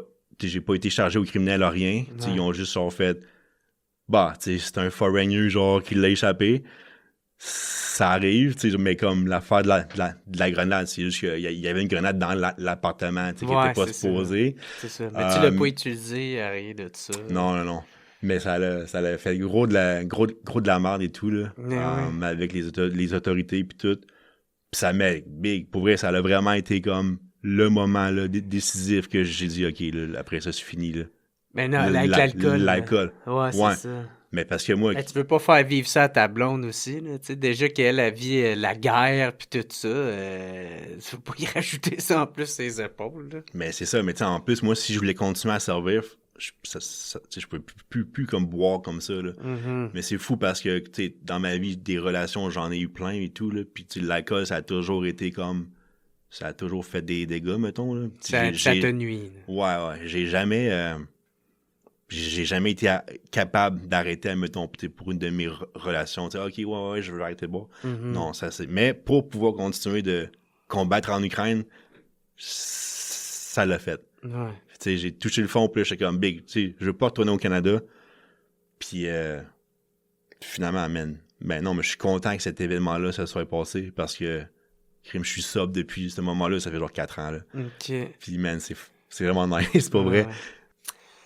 Ça représente quoi pour toi d'aller dans l'armée? Tu sais, parce que même si tu me dis que ça a tout le temps été un problème, l'alcool, même à détruire des relations que tu avais avec d'ex-copines, puis même tes ex-copines, c'était pas assez pour que tu arrêtes ou que tu finisses finalement par arrêter, mais l'armée, de servir pour aller en Ukraine, ça a été une assez grande motivation pour te faire réussir à arrêter l'alcool. Fait que j'imagine que c'est important pour toi. Tu sais. Fait qu'est-ce que ça représente, l'armée, pour toi, pour que... Ben, c'est ça, pourquoi tu veux absolument y aller, puis pourquoi c'est si important? Ben, je voulais absolument continuer de servir en tant que militaire là-bas, puis continuer de combattre au front. C'était... Ouais, 100%. C'est quoi, d'affronter les Russes? De la liberté? C'est quoi? Ouais, ben, juste d'être là, puis d'aider et tout. Mais et tout, je savais que... Parce que, tu sais, genre, je venais de revenir du Canada, où j'étais comme dépressif et tout. Puis, je voulais pas retourner au Canada. OK. Retomber là-dedans. Fait que, tu sais, j'étais comme... Non. J'aimais mieux juste continuer de servir dans l'armée ukrainienne. Fait que c'est quoi la prochaine étape? Qu'est-ce qui arrive à partir de là? Fait que là, toi, j'imagine, tu te sens mieux, t'as arrêté de boire, tu dis que t'es plus post-symptomatique à cause que t'as arrêté de boire, fait que tu te sens mieux, tu peux rentrer dans l'armée, fait que là, c'est ton retour à l'armée ukrainienne. Ouais, c'est ça. Ben, j'ai rejoint la Légion internationale. Ça, c'est là que tous les volontaires étrangers, comme ils vont. Puis, c'est ça, j'ai rejoint septembre 2022 que je suis allé. Puis, je viens de sortir, là, ça fait comme une couple de mois. Mais comme, c'est ça, je me suis enrôlé là. Puis là, il y a eu beaucoup d'entraînement. Entraînement, après ça, il y a une affaire, ils font un background check là, sur toi. Donc, ça prend comme 6 semaines à peu près. Donc, t'es comme à 6 semaines à pas pouvoir aller au front, mais t'es prêt à y aller. Donc, c'est comme une transition. Donc, on attendait après notre background check. Et finalement, quand le background check était correct, ils ont signé nos contrats, puis on a pu aller au front. Puis, ce qui était pas pire, c'est que moi, je me suis fait pick up par une équipe de snipers. Il y avait un Français, un ancien Légion étrangère. Lui, il était sniper. Il formait sa propre équipe de snipers. Mais il parlait pas anglais. Fait que il me prit parce que moi, je parlais anglais-français, donc je pouvais lui traduire anglais à français. Je lui avais dit, check, moi, je suis pas sniper, mais j'ai travaillé avec Wally à Kiev, à Izium. On était une équipe de snipers. À Irpin aussi. C'est ça. Ouais. Puis c'est ça. Fait qu'il me prit dans l'équipe. Puis après ça, on est allé combattre, dans le sud, à Zaporizhia. Ouais, mais ce gars-là, il m'a vraiment tout appris, là. Avec lui, je suis vraiment devenu comme... J'ai tout appris le travail de sniper, comment ça marche et tout. Puis là, ça ressemblait à quoi tes missions là-bas? Est-ce que c'était proche aussi de qu'est-ce qui était arrivé avec parce que ça a l'air que c'était une vraie boucherie, là. Qu'est-ce qui se passait là, à Bakhmut, là? Ouais. Fait que c'était-tu dans ce temps-là? Ou je pense que c'est un an avant ça, ou... C'est en plein dans... Ben, en fait, Bakhmut, ça a duré sur plusieurs mois, là. C'était la bataille la plus sanglante, là, depuis comme les batailles de la Deuxième Guerre mondiale. Donc moi, je voulais vraiment y aller. Là. J'avais des amis qui allaient. Puis, mais au début, on a été déployés comme au sud, à Zaporizhia, pendant 2-3 mois. Puis là, on revenait des missions infiltration. On setupait notre position. Puis on observait, on essayait de trouver des cibles. On rapportait de l'intelligence. Mais après ça, après ce déploiement-là, parce que ça marche comme par déploiement, tu sais, mettons des rotations de comme 3 mois là, chaque. Après cette rotation-là à Zaporizhia, là, ils nous ont affectés à Bakhmut. Dans le fond, on est arrivé à Bakhmut à fin avril 2024. Non, 2023. Puis, ouais, non, mais ça, c'était fou, man, parce que on est arrivé juste un mois avant que la ville tombe. Et... tombe aux mains des Russes? Ouais. OK. La première mission, c'était une mission de quelques jours. C'était de s'infiltrer dans Bakhmut et de prendre position dans les derniers buildings ukrainiens, des buildings résidentiels. C'était parmi les derniers comme ukrainiens qui restaient là, tu sais. Puis dans ce temps-là, c'était trop dangereux. Il y avait une route qui séparait Bakhmut du village en arrière. On appelait ça, elle s'appelait Road of Life. Cette route-là, comme était vraiment là sous l'œil des Russes, comme anti-tank et tout. Donc, tous les véhicules, ils se faisaient hit là, quasiment. Donc, ils ont décidé de ne plus l'utiliser de jour. Fait qu'on s'est infiltré la nuit dans un véhicule blindé. Fait que c'est ça, on arrive là-bas. Ils nous drop, comme là, on débarque du véhicule blindé, puis là, man, tout est en ruine, genre, tout s'effondre, comme artillerie tombe et tout. Ouais, ça, c'était malade, man. Puis là, finalement, on s'en va comme dans un sous-sol, parce que là, il y avait un autre centre de commandement. Puis là, il nous donne une mission, il nous dit, OK, vous allez dans ce building-là, puis vous faites ce que vous pouvez, là. C'est quoi ça, faire? Qu'est-ce qu'on peut? C'est vous tirer Ouais, c'est ça. Qu'est-ce qui bouge? Ou... c'était quand même bien parce que on était dans le building, appartement. En face, c'était des maisons, des petites maisons. Puis c'était comme ukrainien. Donc ça, c'était l'infanterie ukrainienne qui était là. L'autre bord de la rue, c'était russe. Fait que tout ce qu'on voyait, l'autre bord de la rue, on pouvait engager, là, il n'y avait aucun problème avec ça. OK, fait qu'il n'y avait même pas de zone grise, c'était vraiment une ligne. C'est ça, une rue. OK, c'est ça. Ouais. Fait que, mon chef d'équipe, le français, il a réussi à avoir là, des kills. Des Russes? Ouais, il y en a descendu une coupe, fait que ça, c'était pas super. Moi, j'ai été sur le gun pendant que lui, il dormait et tout. Malheureusement, moi, pendant que j'étais là, j'ai rien vu. Mais non, c'est ça. On était 3 snipers. On a passé une couple de jours dans ce building-là. Artillerie qui tombait, puis man, c'était fou, là. Mais en tant que sniper, tu restes caché dans le building, puis t'observes. C'est ça ta job, tu sais. Est-ce que vous êtes fait engager, là? Pas nous, non. Pas nous spécifiquement. Okay. Il y a eu des artilleries qui tombaient sur l'appartement qu'on était et tout. Mais par exemple, on entendait les firefights entre les Ukrainiens et les Russes, là, tu sais. Donc, il y avait comme une séparation entre nous et les Russes. Le combat, il se faisait vraiment infanterie contre infanterie. Puis nous, on était juste un peu en arrière à essayer de leur donner du support, là. Puis, tu veux-tu raconter, pour les auditeurs, ça ressemblait à quoi... la bataille de Bakhmut, parce que c'est ça, tu sais, je pense qu'il y en a, ils savent pas à quoi ça ressemble, ou peut-être, tu sais, à travers les médias, tu sais, des fois, il y a de l'information qui se perd, ou des fois, qui est peut-être même exagérée, fait que ça ressemblait à quoi, cette bataille-là? C'est ça, mais nous, on est arrivés vraiment à la fin, mais c'était l'une des batailles les plus importantes, là. C'était vraiment une ville importante pour les Russes. Ils ont vraiment tout mis pour la prendre. Et il y avait aussi Wagner, ça c'est Private Security. Ah, le groupe Wagner? Ouais, c'est ça. Ouais. Ça, c'est eux qui étaient là. C'était ceux qui étaient engagés par la Russie, c'était comme des mercenaires. Ouais, exactement. Ouais. Mais eux, c'est vraiment des bons combattants, là. Ouais, c'est pas comme du monde de 60 ans mobilisé, tu sais, qui s'en calisse, là. Ouais. Ou un citoyen, un civil qui vient de se faire payer pour aller s'engager. Ouais, c'est ça. Ouais, eux, là, Ok. ça, c'est de... Eux, c'est des vrais professionnels. Mais, man, ça a été tellement des pertes incroyables là, du côté russe et du côté ukrainien aussi, là.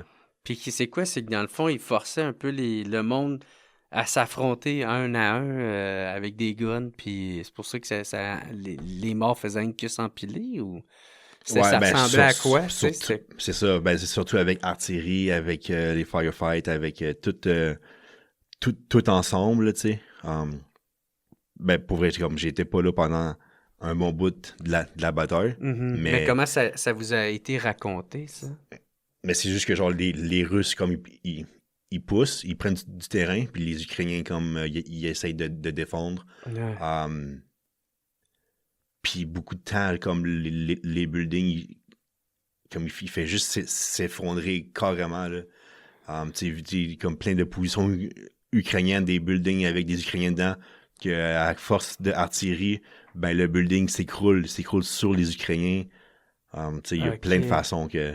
Ouais, mais ça a été vraiment sanglant comme bataille. Ah ouais. Ouais, puis ils l'ont perdu un mois après qu'on est arrivé. Fait que ça a été une de tes missions. Puis, est-ce que là, après ça, t'as arrêté ou t'as continué? C'est quoi la suite? La suite, c'est que là, les Russes, ils ont pris la ville au complet. Donc, on a continué de travailler juste en dehors de Bakhmut, tu sais. Il y avait... Fait que vous êtes replié? c'est ça, ouais, c'est ça. On travaillait à l'extérieur de la ville, comme dans des tranchées, dans des champs, mettons, là. Il y avait un canal d'eau, hein, admettons, puis les Ukrainiens avaient tous repris les positions du côté du canal, fait que les Russes étaient juste de l'autre côté. Puis on était comme à 150 mètres peut-être, là. Donc après, dans cette période-là, nos missions, c'était qu'on s'infiltrait dans les positions ukrainiennes, puis on observait pour essayer de sniper des Russes. Mais à cette distance-là, t'avais pas besoin d'armes de sniper, là, juste comme avec mon M4, là, j'étais correct, là, tu sais. Fait que, ouais, on a fait ça pendant un bout.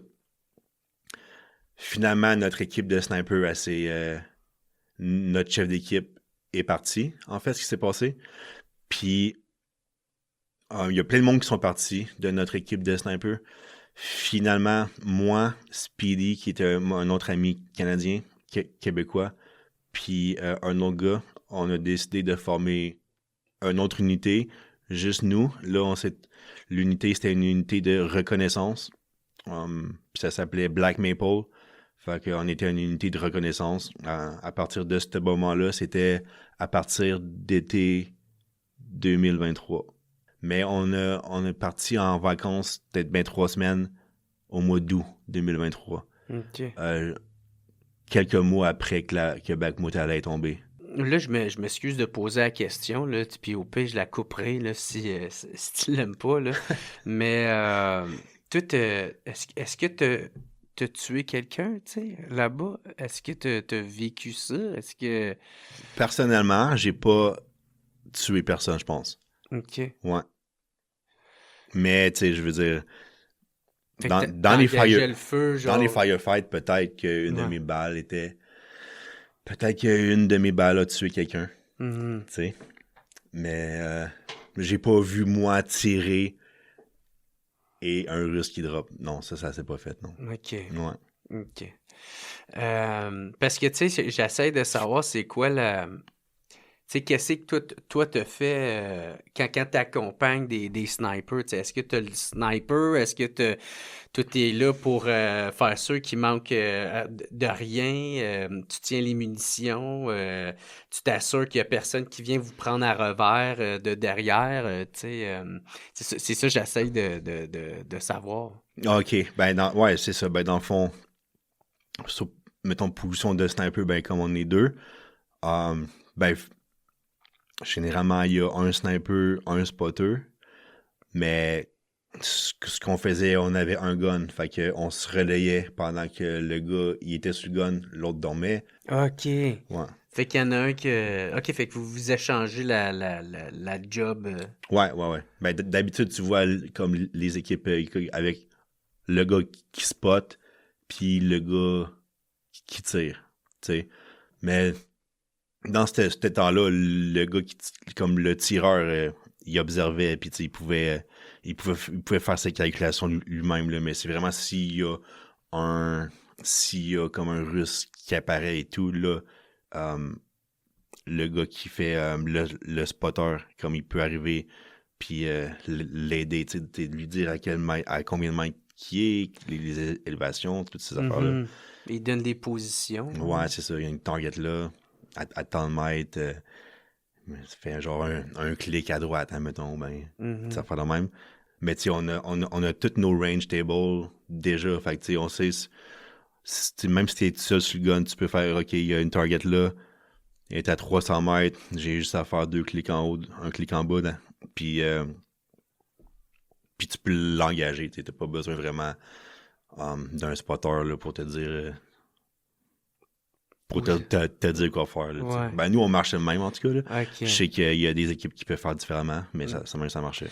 Puis, avec ton recul, comment tu vois ça, les opérations ukrainiennes versus celles des Russes? Est-ce que les Russes étaient mieux préparés? Est-ce que les Ukrainiens ont su bien répondre ou c'était très improvisé? Est-ce que les généraux... ils ont bien su répondre aux attaques des Russes. Comment tu vois ça avec le recul?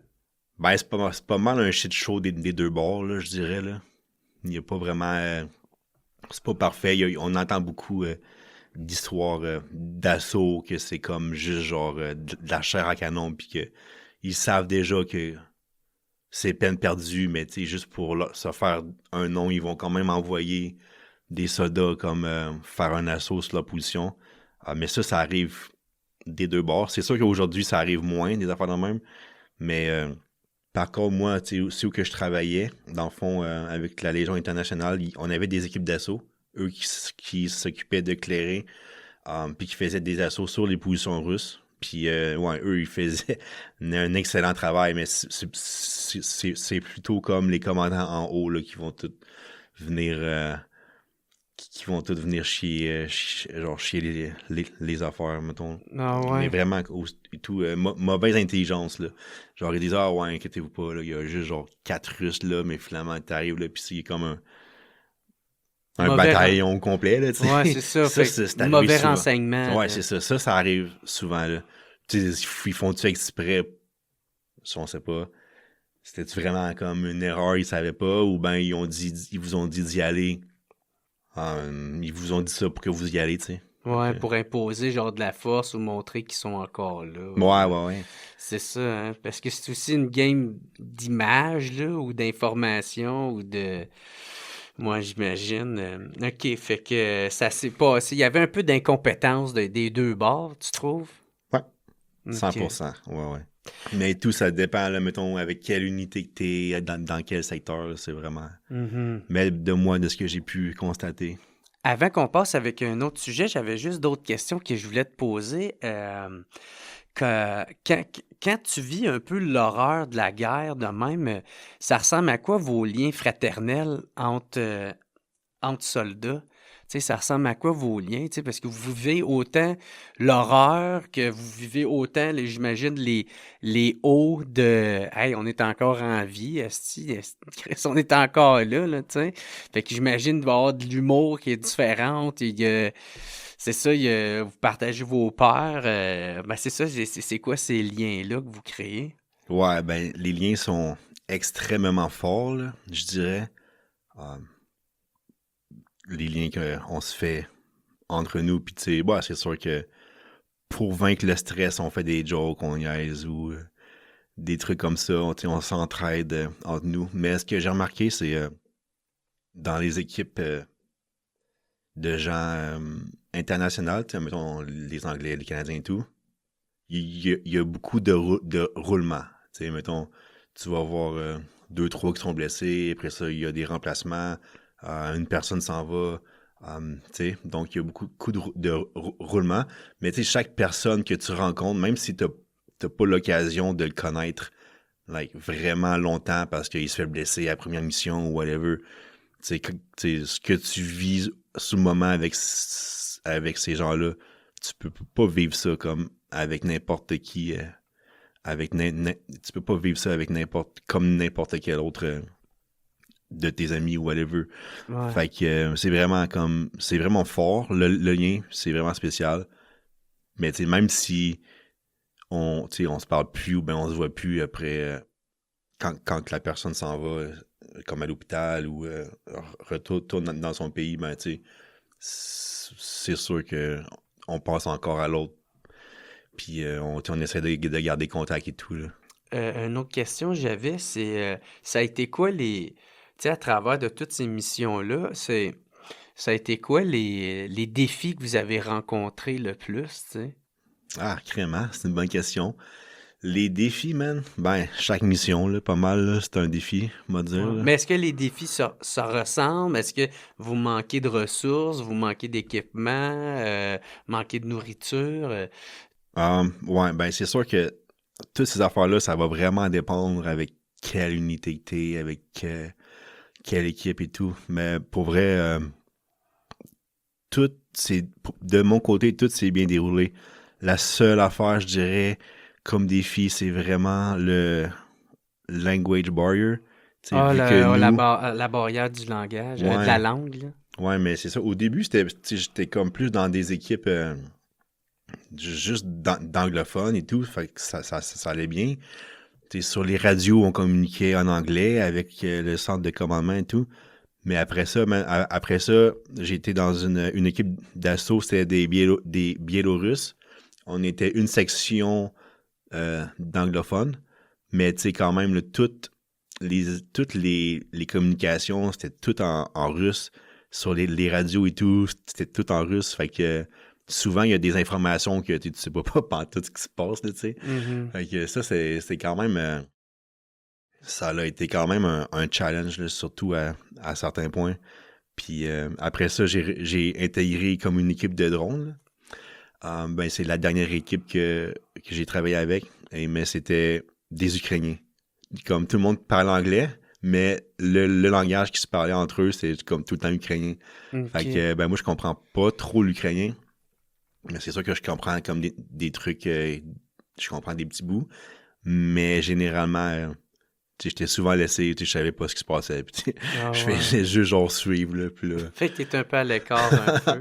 Ouais, ben, ouais, un petit peu. Pas à l'écart, mais je suis comme.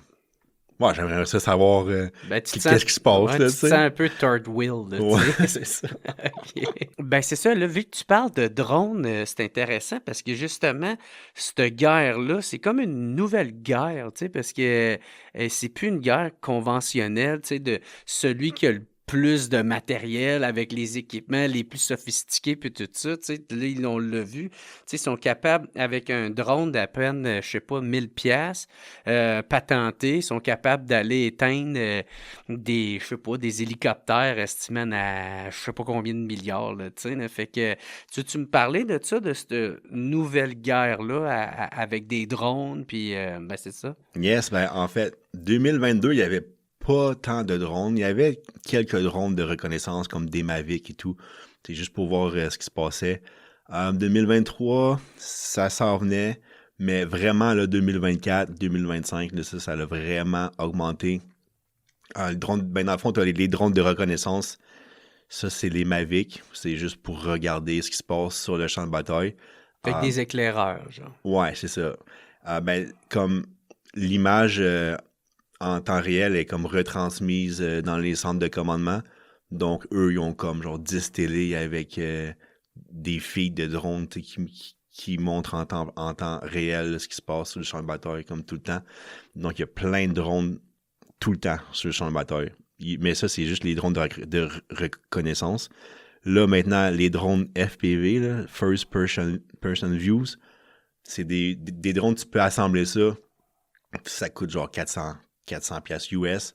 Puis t'attaches une rocket après ça, genre de RPG ou whatever. Chris des tie wraps ou ben genre du tape. Puis avec le contrôleur, ben tu vas taper ça dans une position russe ou des affaires de même.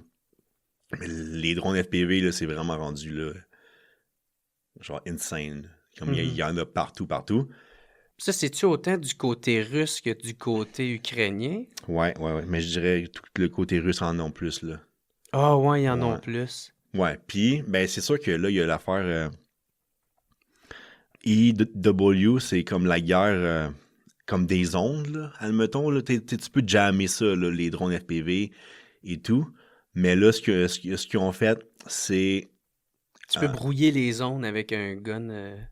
Ouais, ben, ils ont tu peux mettre, comme les véhicules ont des radars sur le toit, et chaque radar, tu vois ça des fois sur Internet, là, mettons, ils ont comme genre 5 radars sur le toit, puis chacun d'eux, ils vont jammer une fréquence, t'sais. Mettons, lui, il va jammer la fréquence comme 1.2, lui comme 5.8 et tout. Donc, quand le drone arrive, ben, le pilote, il peut plus voir, parce qu'il n'y a plus la retransmission de l'image vidéo. Fait que le canal, il est brouillé. Ouais, c'est ça. Fait qu'il perd contrôle du drone, puis comme, tu sais... il peut manquer sa cible. Ouais, c'est ça.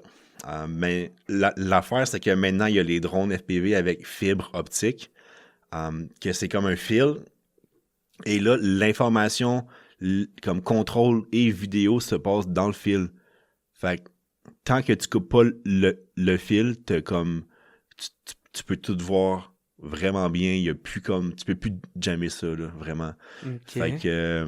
Ben là, il faut quand même que tu sois proche s'il y a un fil d'attaché à ta commande au drone. Ouais, c'est ça, mais là, il y a 20 km, 30 km, 40, puis jusqu'à 60 km.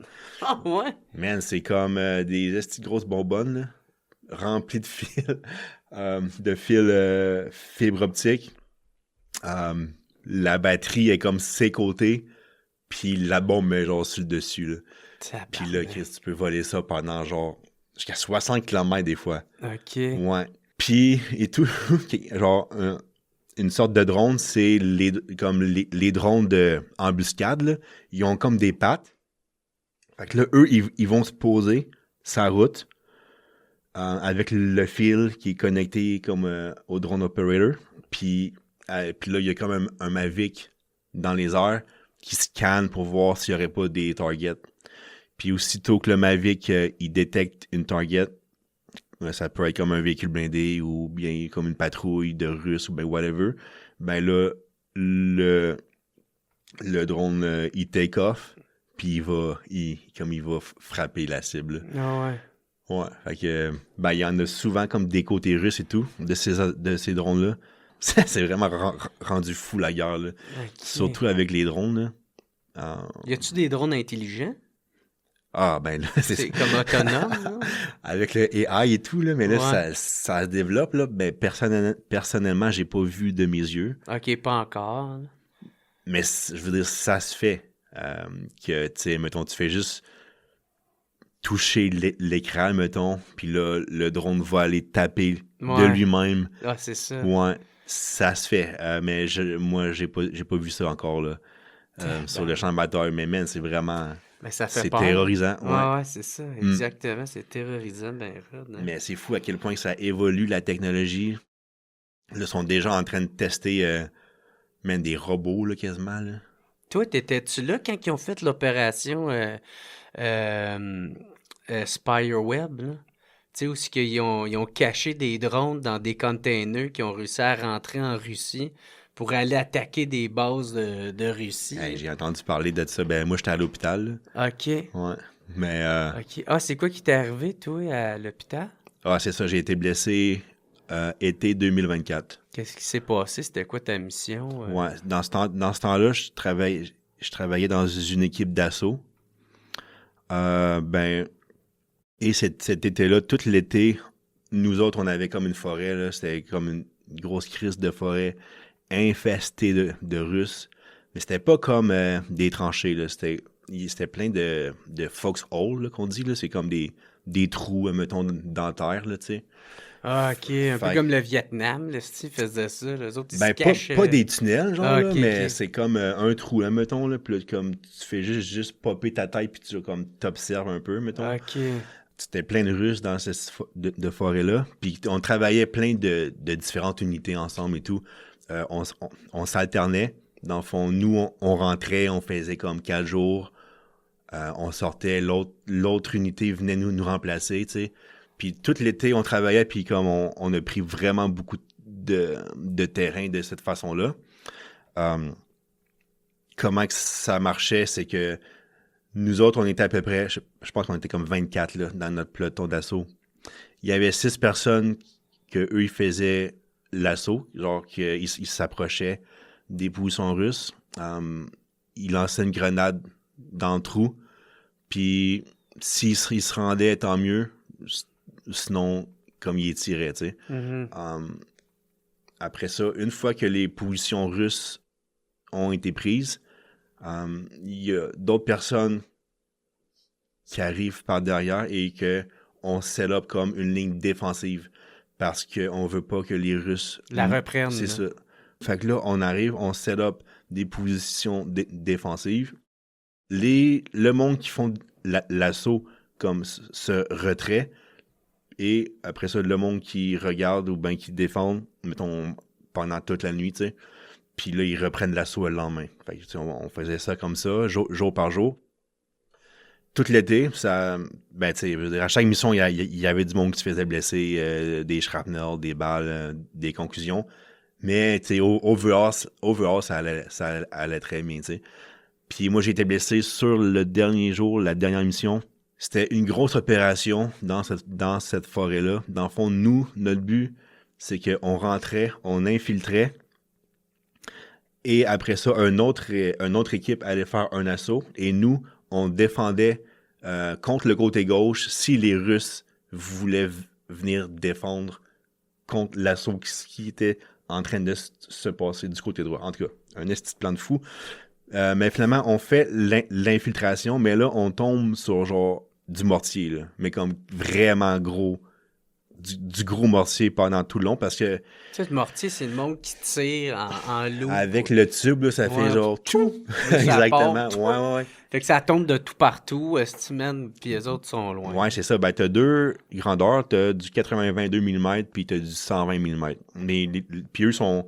Les mortiers russes sont un peu plus loin, comme derrière derrière la ligne zéro qu'on dit. Mais c'était une journée vraiment ensoleillée, puis il y avait plein de drones au-dessus de nous. Donc, ils pouvaient clairement nous voir, là, où ce qu'on était, dans la forêt. Et les mortiers, ben, ils pouvaient s'ajuster parce qu'eux, ils voyaient sur le drone feed c'est où qui tapaient. Ils pouvaient faire leur correction et tout.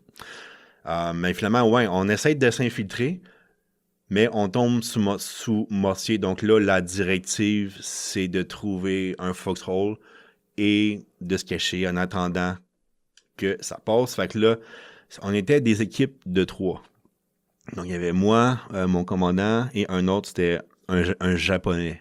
Il s'appelait Nimi. Fait que c'est ça. Fait que là... Un volontaire, lui, tout. Ouais, il avait fait la Légion étrangère.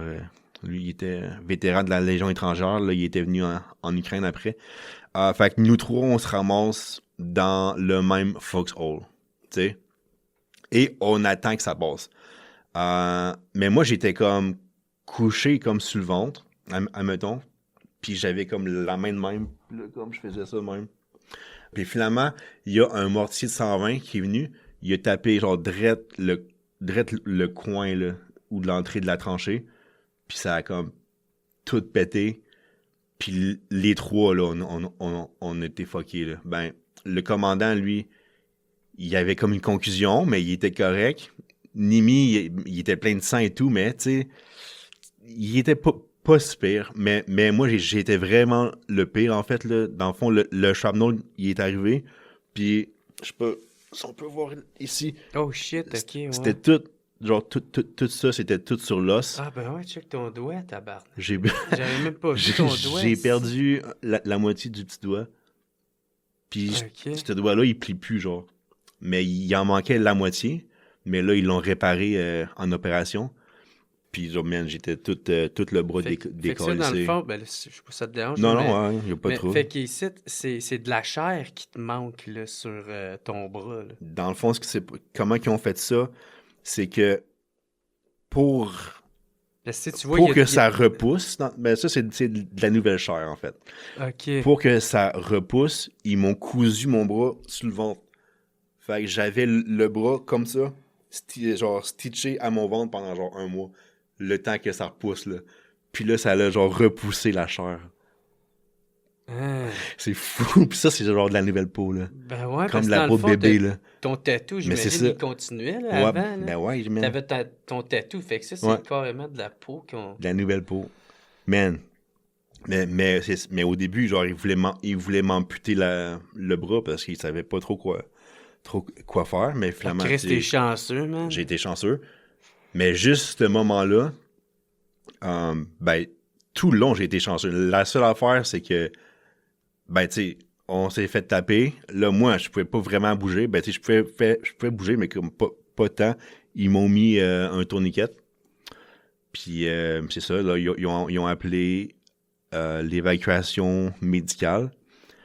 Mais moi, Chris, man, j'avais tellement mal, j'étais comme, j'ai demandé à mon commandant, tu peux-tu demander aux médics qui viennent me shooter à morphine? Mais le médic n'a pas eu l'autorisation parce qu'il y avait encore du mortier. Donc, il n'a pas pu venir à moi. Fait que, tu sais, j'étais comme juste, genre, là, genre, avoir crissement mal, sans antidouleur, rien. Mais, À attendre sa pause, là. ben, à attendre que le blindé, comme, s'en vienne. Ouais. Mais, man, ça a pris comme 1 heure avant qu'il vienne. OK. Mais j'ai été vraiment chanceux parce qu'on était quand même encore au début, là, de l'entrée de la forêt. On n'était pas rendu au fond où on était supposé être. Fait que puis en tout, j'avais encore mes jambes. Donc, j'ai pu marcher. Ça a été 50 mètres à marcher jusqu'à l'endroit que le blindé est venu me chercher. Fait que lui, il a droppé deux, trois gars, puis il a ramassé moi, puis il y avait tout d'autres blessés, d'autres unités. Il les a ramassés eux autres. Puis on est parti. Toi, comment tu te sentais, tu sais, quand tu réalisais-tu, est-ce que t'étais mal en point ou t'étais encore tellement sur l'adrénaline, tu le sens pas encore? Non, mais je savais exactement ce qui s'était passé, puis je le sentais en crise. C'est pour ça que je me demandais de la morphine, puis le véhicule blindé est parti, avec moi dedans, tu sais, puis là, j'étais comme, je me tenais comme ça, puis un de mes amis, il travaillait avec les blindés, puis après ça, ils ont vu comme le drone feed, puis il dit, man, comme tu voyais le véhicule dans le champ, puis avec genre les bombes, là, genre qui tombaient d'artillerie, comme il essayait de le pogner. Ouais. Fait que là, j'étais comme, aïe, il dit, ça passe crissement proche que vous faites pogner. Là, j'étais comme, aïe, c'est on a été chanceux. Puis finalement, il me dépose comme à stabilization point. Il enlève mon équipement et tout. Puis là, ils me mettent comme dans l'ambulance. Puis là, genre, je dis au gars, man, genre, donne-moi quelque chose au plus Christ. Ouais. Parce que tabarnak que ça fait mal. Puis finalement, il dit, ouais, attends un peu. Puis il m'a injecté quelque chose. Puis là, ça a fait du bien. Puis après ça, c'est ça. Mais man. T'es-tu tombé sur la connaissance? Non, mais là, je suis arrivé à l'hôpital, puis ils m'ont passé comme en opération directe, fait qu'ils m'ont mis sur, genre, anesthésie. Puis là, ils t'ont opéré, tu t'es réveillé dans l'hôpital, j'imagine? Ouais, j'étais comme, aïe, man, qu'est-ce qui se passe? J'ai resté 2 jours à cet hôpital-là, après ça, ils m'ont transféré à Kiev, puis là, j'ai resté 3 mois. Mais mettons, là, toutes les opérations médicales, réhabilitation et tout, ça a duré 8 mois. Quasiment, ouais. Puis toi, comment tu te sentais? Est-ce que là, tu te disais, hey, je pense que j'en ai assez, je suis prêt à retourner au Canada ou tu veux encore revenir en mission? Ou, Mais c'est ça qui est arrivé. Mais tu sais, au début, j'étais comme, bon, ben, tu sais, c'est fini pour moi. Je vais retourner au Québec. Je pense que j'ai fait ma part. Mais tu sais, ça, c'était comme au début. Mais finalement, pendant que j'étais à l'hôpital, il y a comme genre 10 personnes que je connais, genre de mes amis qui sont morts. dans des missions. Il y en a genre 4 qui étaient dans mon ancien groupe de 2024 qui m'ont aidé à m'extracter et tout, qui sont décédés. Fait que là, tout ça m'a quand même mis en crise. Puis là, j'étais comme, non, je peux pas juste retourner au Québec comme ça. Ça peut pas finir de même. Finalement, une fois que j'ai été rétabli, mettons, j'ai été dans un centre de réhabilitation après les chirurgies et tout.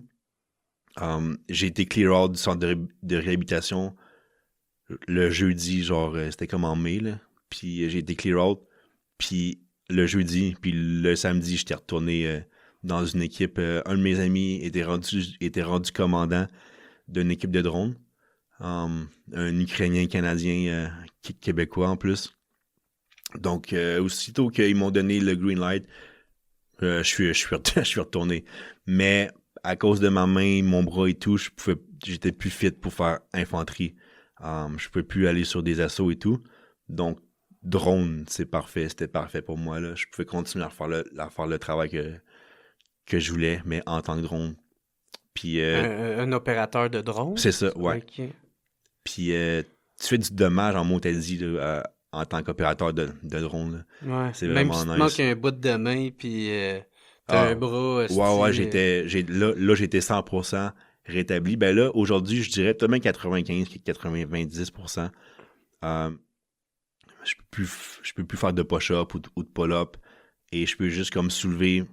Donc, 50 livres, là, je peux pas soulever ça de la main gauche. Okay. Mais, man, je suis tellement juste reconnaissant d'être encore là, tu sais, pour vrai, ça a tellement passé proche. Puis d'avoir ta main, puis ton bras, parce qu'au oui. début, je pensais t'amputer. Exactement, man. Tu sais. Ouais, puis en plus, c'est la main gauche, là. Donc, tout le long des surgeries et tout, j'étais sur mon cellulaire, puis je pouvais gosser sur mon cellulaire, sur Internet et tout, fait que... Non, man, j'ai été vraiment très chanceux et très reconnaissant des Ukrainiens qui ont pris soin de moi puis ils m'ont remis comme à un pas pire niveau, là. Ouais. Ouais, malgré qu'est-ce qui t'est arrivé. Fait que... mais là, quand c'est arrivé, ça, cet appel-là de... Ah ben là, je pense que j'en ai assez, là. Je vais retourner au Québec. Ouais, mettons... Durant ma dernière rotation au front, c'était genre... Fait que c'est quoi, janvier, je pense. T'es retourné au front malgré ton... Ouais, c'est ça. Depuis, mettons, mai 2000, j'ai été clear out mai 2025. J'ai rejoint une team de drones avec mon ami. Puis là, on a combattu... Je suis retourné au front avec eux été 2025. Après ça, à l'automne. Puis après ça, mettons janvier, là. J'ai fait, je pense que ça va être ma dernière rotation. Pendant Noël, décembre 2025, on a été sur le front pendant 2 semaines. Puis on s'est fait échanger. On a comme rotationné. Puis les gars se sont fait hit 24 heures après que nous, on soit partis. Tu sais, nous, on était là pendant 2 semaines, on a été good. Mais là, 24 heures après, eux, ils se sont fait hit par des drones FPV russes comme toute la journée. Fait qu'on a perdu la position. Puis, tu sais, il y a quelques gars qui étaient blessés et tout. Le flamage, je me suis dit, tu sais, moi, ça me dérange pas comme de mourir ou whatever, mais comme je veux juste pas retourner dans un hôpital en Ukraine, là. Man, okay. Pour vrai, comme j'ai fait mon temps, là, la bouffe, c'était vraiment dégueulasse et tout, là. Puis le temps, il était vraiment long. Puis moi, je me disais, big, comme si je retourne dans une chambre d'hôpital, genre, je vais me crisser par la fenêtre, là, parce que non, merci, là, tu sais. Fait que là, j'étais comme, ouais, peut-être que je devrais retourner. Je préfère les Russes, les tranchées pis les Russes que l'esti d'hôpital. Ben oui, man, straight up, le groupe. Hein. Mais pour vrai, après ça, tu sais, comme le 4-year mark, il s'en venait, là, tu sais, ça faisait 4 ans, là, quand même, là. Puis j'étais là. Fait que c'est ça. T'as repensé-tu à la phrase de Wall-E de, tu sais, tout le temps flipper les dés, m'emmener ton tour. Mais là, tu sais, ouais, mais j'étais rendu drone, fait que c'est vraiment plus safe, là, même si c'est pas 100% safe, là, il y a tout le temps quelque chose qui peut arriver. Comme drone, c'est vraiment plus safe que aller assaulter des positions là, russes. Ouais. Puis là, comment s'est passé ton retour ici? Est-ce que...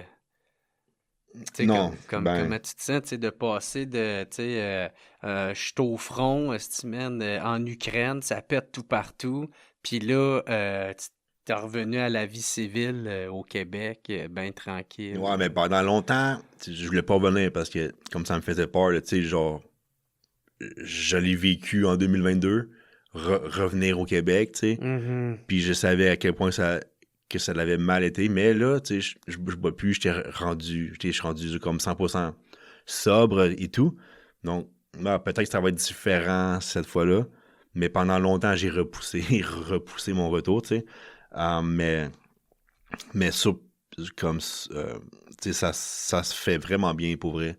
Ouais, t'as pas de PTSD, t'as pas de symptômes post-traumatiques. Non, j'ai juste de la nostalgie, là. Genre, ça me manque, là. Mais, tu sais, c'est pas vraiment, là, c'est pas du PTSD, là. Non, c'est ça, c'est le manque d'adrénaline aussi, un peu. Ouais, mais en même temps, ça fait du bien de revenir, puis il y a pas de bombe, il y a pas de missile, il y a pas rien, là. Fait que, tu sais, je suis comme, aïe, man, nice. Ouais. Mais ça s'est vraiment bien fait, là. Mon ami, il y a des blocs, là, il m'a laissé, il me loue un de ses blocs, un de ses appartements. Fait que là, j'ai pu avoir mon appartement, puis je me suis installé, puis là, je suis tout installé et tout. Puis ça s'est vraiment bien fait, là, pour vrai. Ouais. Fait pas longtemps que t'es revenu, là. Non, genre même pas 2 semaines. Ça fait même pas 2 semaines que t'es revenu.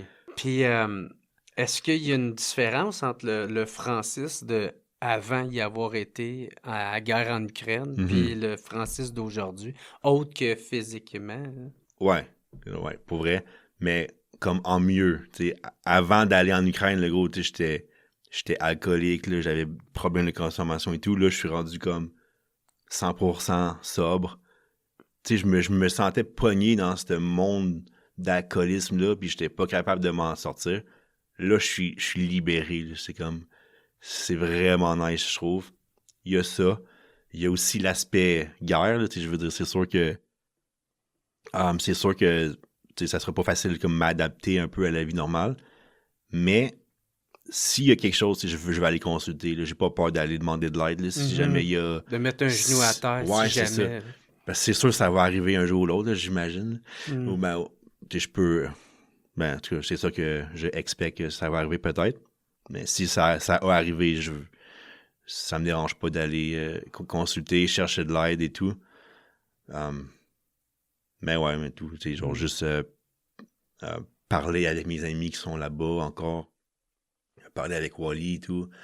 Tu sais, ça aide aussi, là. J'ai une fondation, là. C'est un non-profit organization. Ça s'appelle Doves of Freedom. Ah, ton chandail, là. Ouais, c'est ça. J'ai fondé ça en 2024. Puis, on fait des campagnes de financement et on assemble, puis on fait nos propres drones FPV et on les donne aux équipes qui ont besoin de drones, tu sais. Parce que il y a des unités que c'est quand même difficile à avoir du stock, tu sais. Il faut vraiment que tu fasses un nom. Ils vont pas juste te donner tout l'équipement que tu as besoin du jour au lendemain. Fait que les organisations, les NGO sont là pour ça, tu sais, aider les unités à avoir de l'équipement. Donc, nous, on fait nos propres drones. Là. On a nos ingénieurs à Kiev qui assemblent les drones. Puis, c'est cool, ça, man. Ouais, c'est puis, ça. J'ai des questions à propos de à l'intérieur en Ukraine. Tu sais, comment ça se passe, la conscription là-bas, tu sais, c'est-tu mal vu? C'est-tu parce que, tu sais, nous autres, de qu'est-ce qu'on nous rapporte à travers les médias, tu sais, je me demande, est-ce que c'est édulcoré, tout ça? Fait que, parce que, en tout cas, de qu'est-ce que je comprends, c'est pas super bien vu, là, la conscription. Tu sais, dans tout cas, on voit des vidéos, des fois, des policiers militaires qui viennent arracher un jeune d'un bras de leur mère, puis Hawaï au front, c'est quasiment de la chair à canon. Tu sais, fait que... Ouais. Ben, c'est sûr que c'est controversé, là. Tu vois les vidéos, genre, ils sont ramassés dans la rue, puis genre, pitchés dans une vanne blanche, là, tu sais. Ouais. Ben, c'est-tu représentatif, ça, de ce qui se passe là-bas? Ben, c'est sûr que ça arrive, mais tu sais, man, comme il manque de monde, là, Puis ça fait comme 4 ans, là, il y a beaucoup de monde qui sont morts, beaucoup de monde qui sont blessés. T'sais, ils ont besoin de volontaires. Ils ont baissé la limite d'âge. Avant, c'était 27. Là, c'est rendu 25. Mais ça a pris du temps avant qu'elle baisse. Donc, ouais, ils ont besoin de volontaires, ils ont besoin de monde, puis ils font ce qu'ils font pour aller chercher le monde.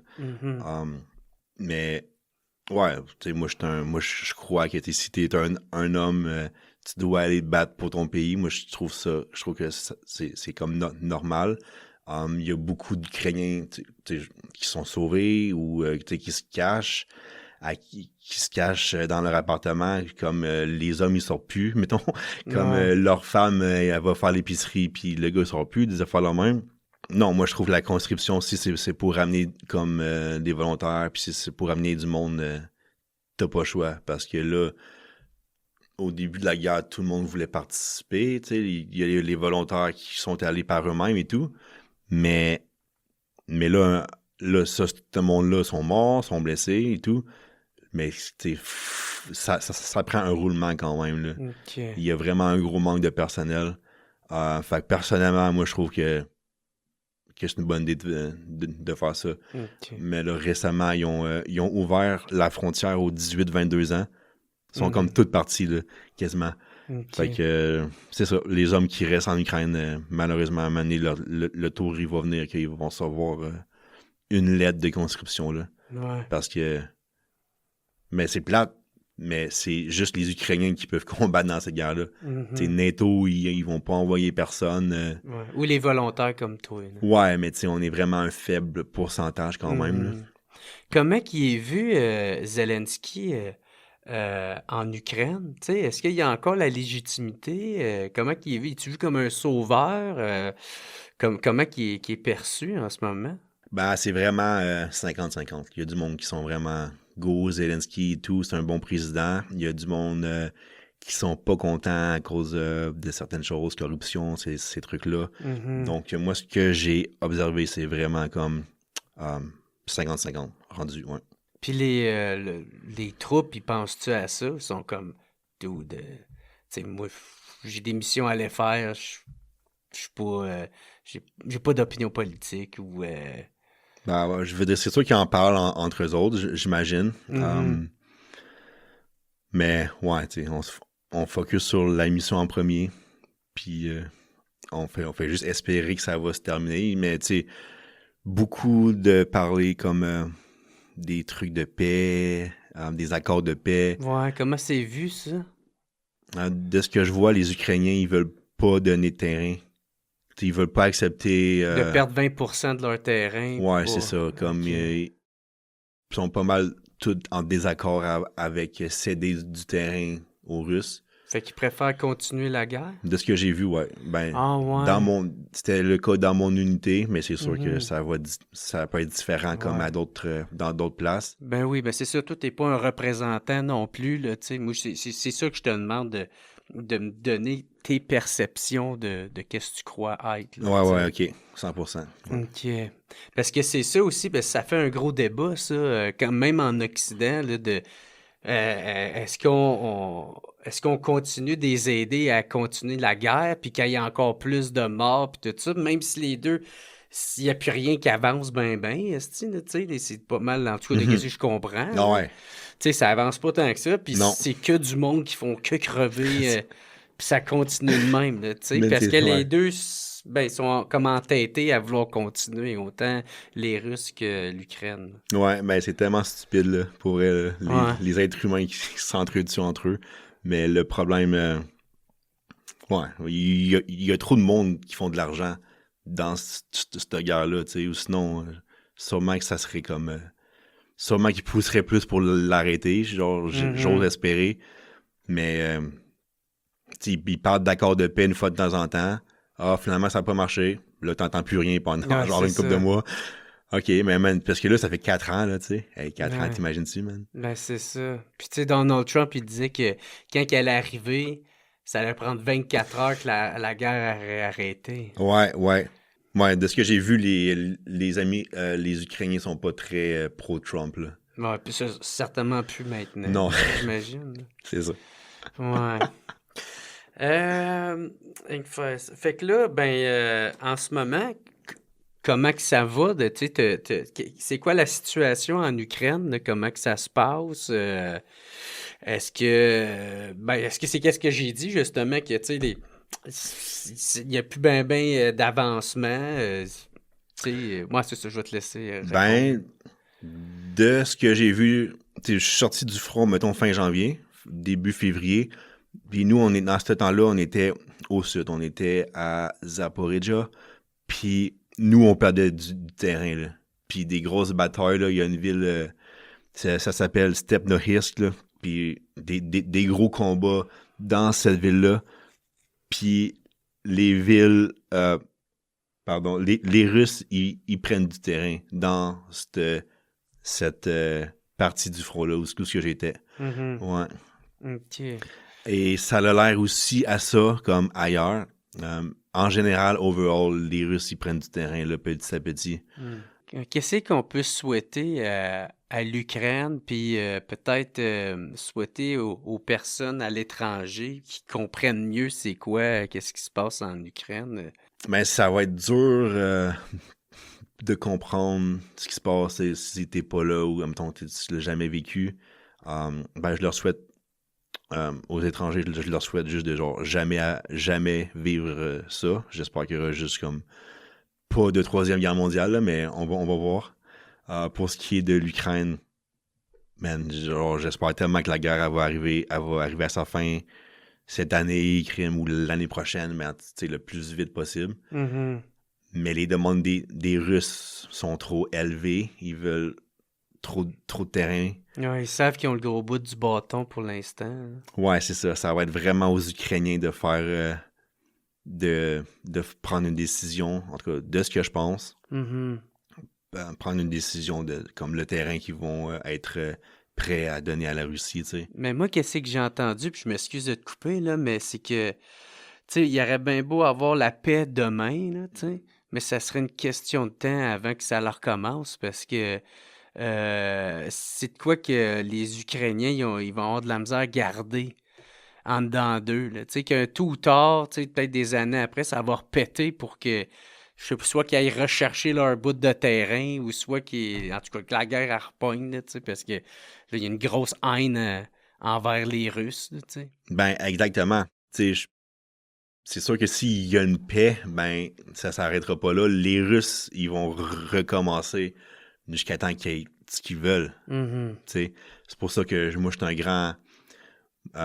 moi, j'aurais vraiment aimé ça que NATO en fasse partie pour arrêter... L'OTAN, ça? Ouais, l'OTAN. Ouais. Pour arrêter ça là. Tu sais, mettons, en 2022, genre, tout le monde se pitch dans le tas, puis on arrête ça là une fois pour toutes. Mais là, mais là, finalement, NATO, ils voulaient pas s'impliquer, ils voulaient pas mettre de boots on the ground. Puis là, finalement, c'est les Ukrainiens tout seuls qui doivent combattre la Russie. Il y a aussi la Corée du Nord maintenant qui est impliquée du bord de la Russie, tu sais. Mm-hmm. Fait que là, man, les Ukrainiens m'ont amené... ouais, on va voir ce qui va se passer. Mais c'est sûr qu'à un moment donné, oui, il va y avoir comme une pause. Mais ça sera pas la fin, là. Non, ouais. Ouais. Ça sera définitivement pas la fin, puis on va voir, là. Ah, ben, Mais man, c'est fou, man, pour vrai, ce qui se passe dans le monde aujourd'hui, là, tu sais. Ouais, vraiment. Mais merci beaucoup, Francis, d'être venu au podcast. Merci de m'avoir écrit pour m'avoir demandé de venir au podcast puis de raconter ton histoire, là. C'est cool que tu sois passé. Merci, puis merci de ton service que tu as fait pour les Ukrainiens. Ah, ben, crime, ça fait plaisir, man. Là, je me commence... j'ai une chaîne YouTube, là, en fait, là, Dose of Freedom. Okay. Donc, là, je mets du contenu militaire, comme de guerre ou ben de drone ou whatever. Donc, vous irez voir ça. Puis un compte Instagram, là, c'est là-dessus qu'on se parle. Ouais, c'est ça. Mon compte Instagram, c'est là que... Mon non-profit, là, si vous voulez, c'est là que je fais mes campagnes de financement, campagnes de fundraising. Si vous voulez aller vous abonner, ce serait nice. Aussi, il y a Wally qui va sortir son livre bientôt. Ouais. Donc, vous irez lire ça, là. Ça va être toutes nos histoires, là. de 2 Québécois au front là, en Ukraine. Aïe, aïe. Ouais, non, ben, j'ai bien hâte que ça sorte. Là, pour lire ça, ça va être vraiment intéressant. Ben, très cool. Puis c'est quoi qu'on peut te souhaiter pour toi, pour l'avenir? Qu'est-ce qu'on peut te souhaiter? Du bonheur. Un peu de tranquillité, j'espère. Ouais, c'est ça. Non, mais tu sais, moi, je veux vraiment faire ça de ma vie, là, tu sais, comme être un combattant volontaire. Donc, tu sais, pour l'instant, je vais me mettre en forme physiquement, reprendre mon cardio et tout. Mais aussitôt que la prochaine guerre kick-off, peu importe c'est où, je vais sûrement là, me joindre. Ouais, non, c'est ça. Ouais. Tu vas aller porter main forte. Ouais, c'est ça. Je penserais même pas. Avec un petit doigt en moins. Ben, tant que je peux piloter mes drones, là, je devrais être correct. Là. Ouais, c'est parfait, ça. Gros merci, Francis oui, Shadow, d'être venu au WhatsApp Podcast. C'est super apprécié. On invite tout le monde, c'est ça, à aller te suivre sur les réseaux sociaux, sur Instagram, ta chaîne YouTube. Je vais les mettre dans la description du lien. Fait que si le monde veut pouvoir t'aider, contribuer, ben ils vont pouvoir aller cliquer sur les liens. Fait qu'un énorme merci. Puis un gros merci à mes commanditaires qui sont procafetière.ca et les cafetières Bellucci. Un énorme merci de commanditer le podcast. C'est super apprécié. Si vous avez des commandes à faire, vous tripez sur le café, ben allez les voir. Allez au procafetière.ca. Ils ont toutes sortes de machines, toutes sortes de prix qui sont abordables, les poches de café, toutes sortes. Vous pouvez aller les commander. Les commandes sont rapides et sécuritaires. Fait qu'un énorme merci à procafetière.ca et les cafetières Bellucci qui t'offrent la poche de café du WhatsApp Podcast. Man, merci beaucoup. Yes. Fait que si vous voulez vous le procurer, allez au procafetière.ca, utilisez le code promo JER20, puis vous allez avoir 20% de rabais sur la poche de café du WhatsApp Podcast.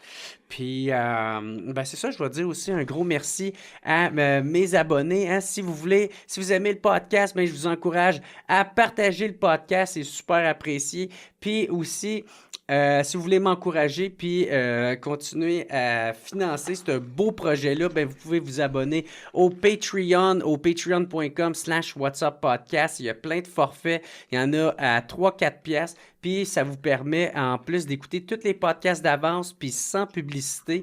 Puis je sais à quel point que ça peut faire chier des fois. Fait que abonnez-vous. Puis en plus, ça va faire en sorte que ce beau projet-là peut continuer d'exister. Puis sur ça, ben je tiens encore à dire encore une autre fois, gros merci à Francis d'être venu au WhatsApp Podcast. C'est super apprécié. Fait que ciao tout le monde. Puis on se revoit la semaine prochaine. Ciao!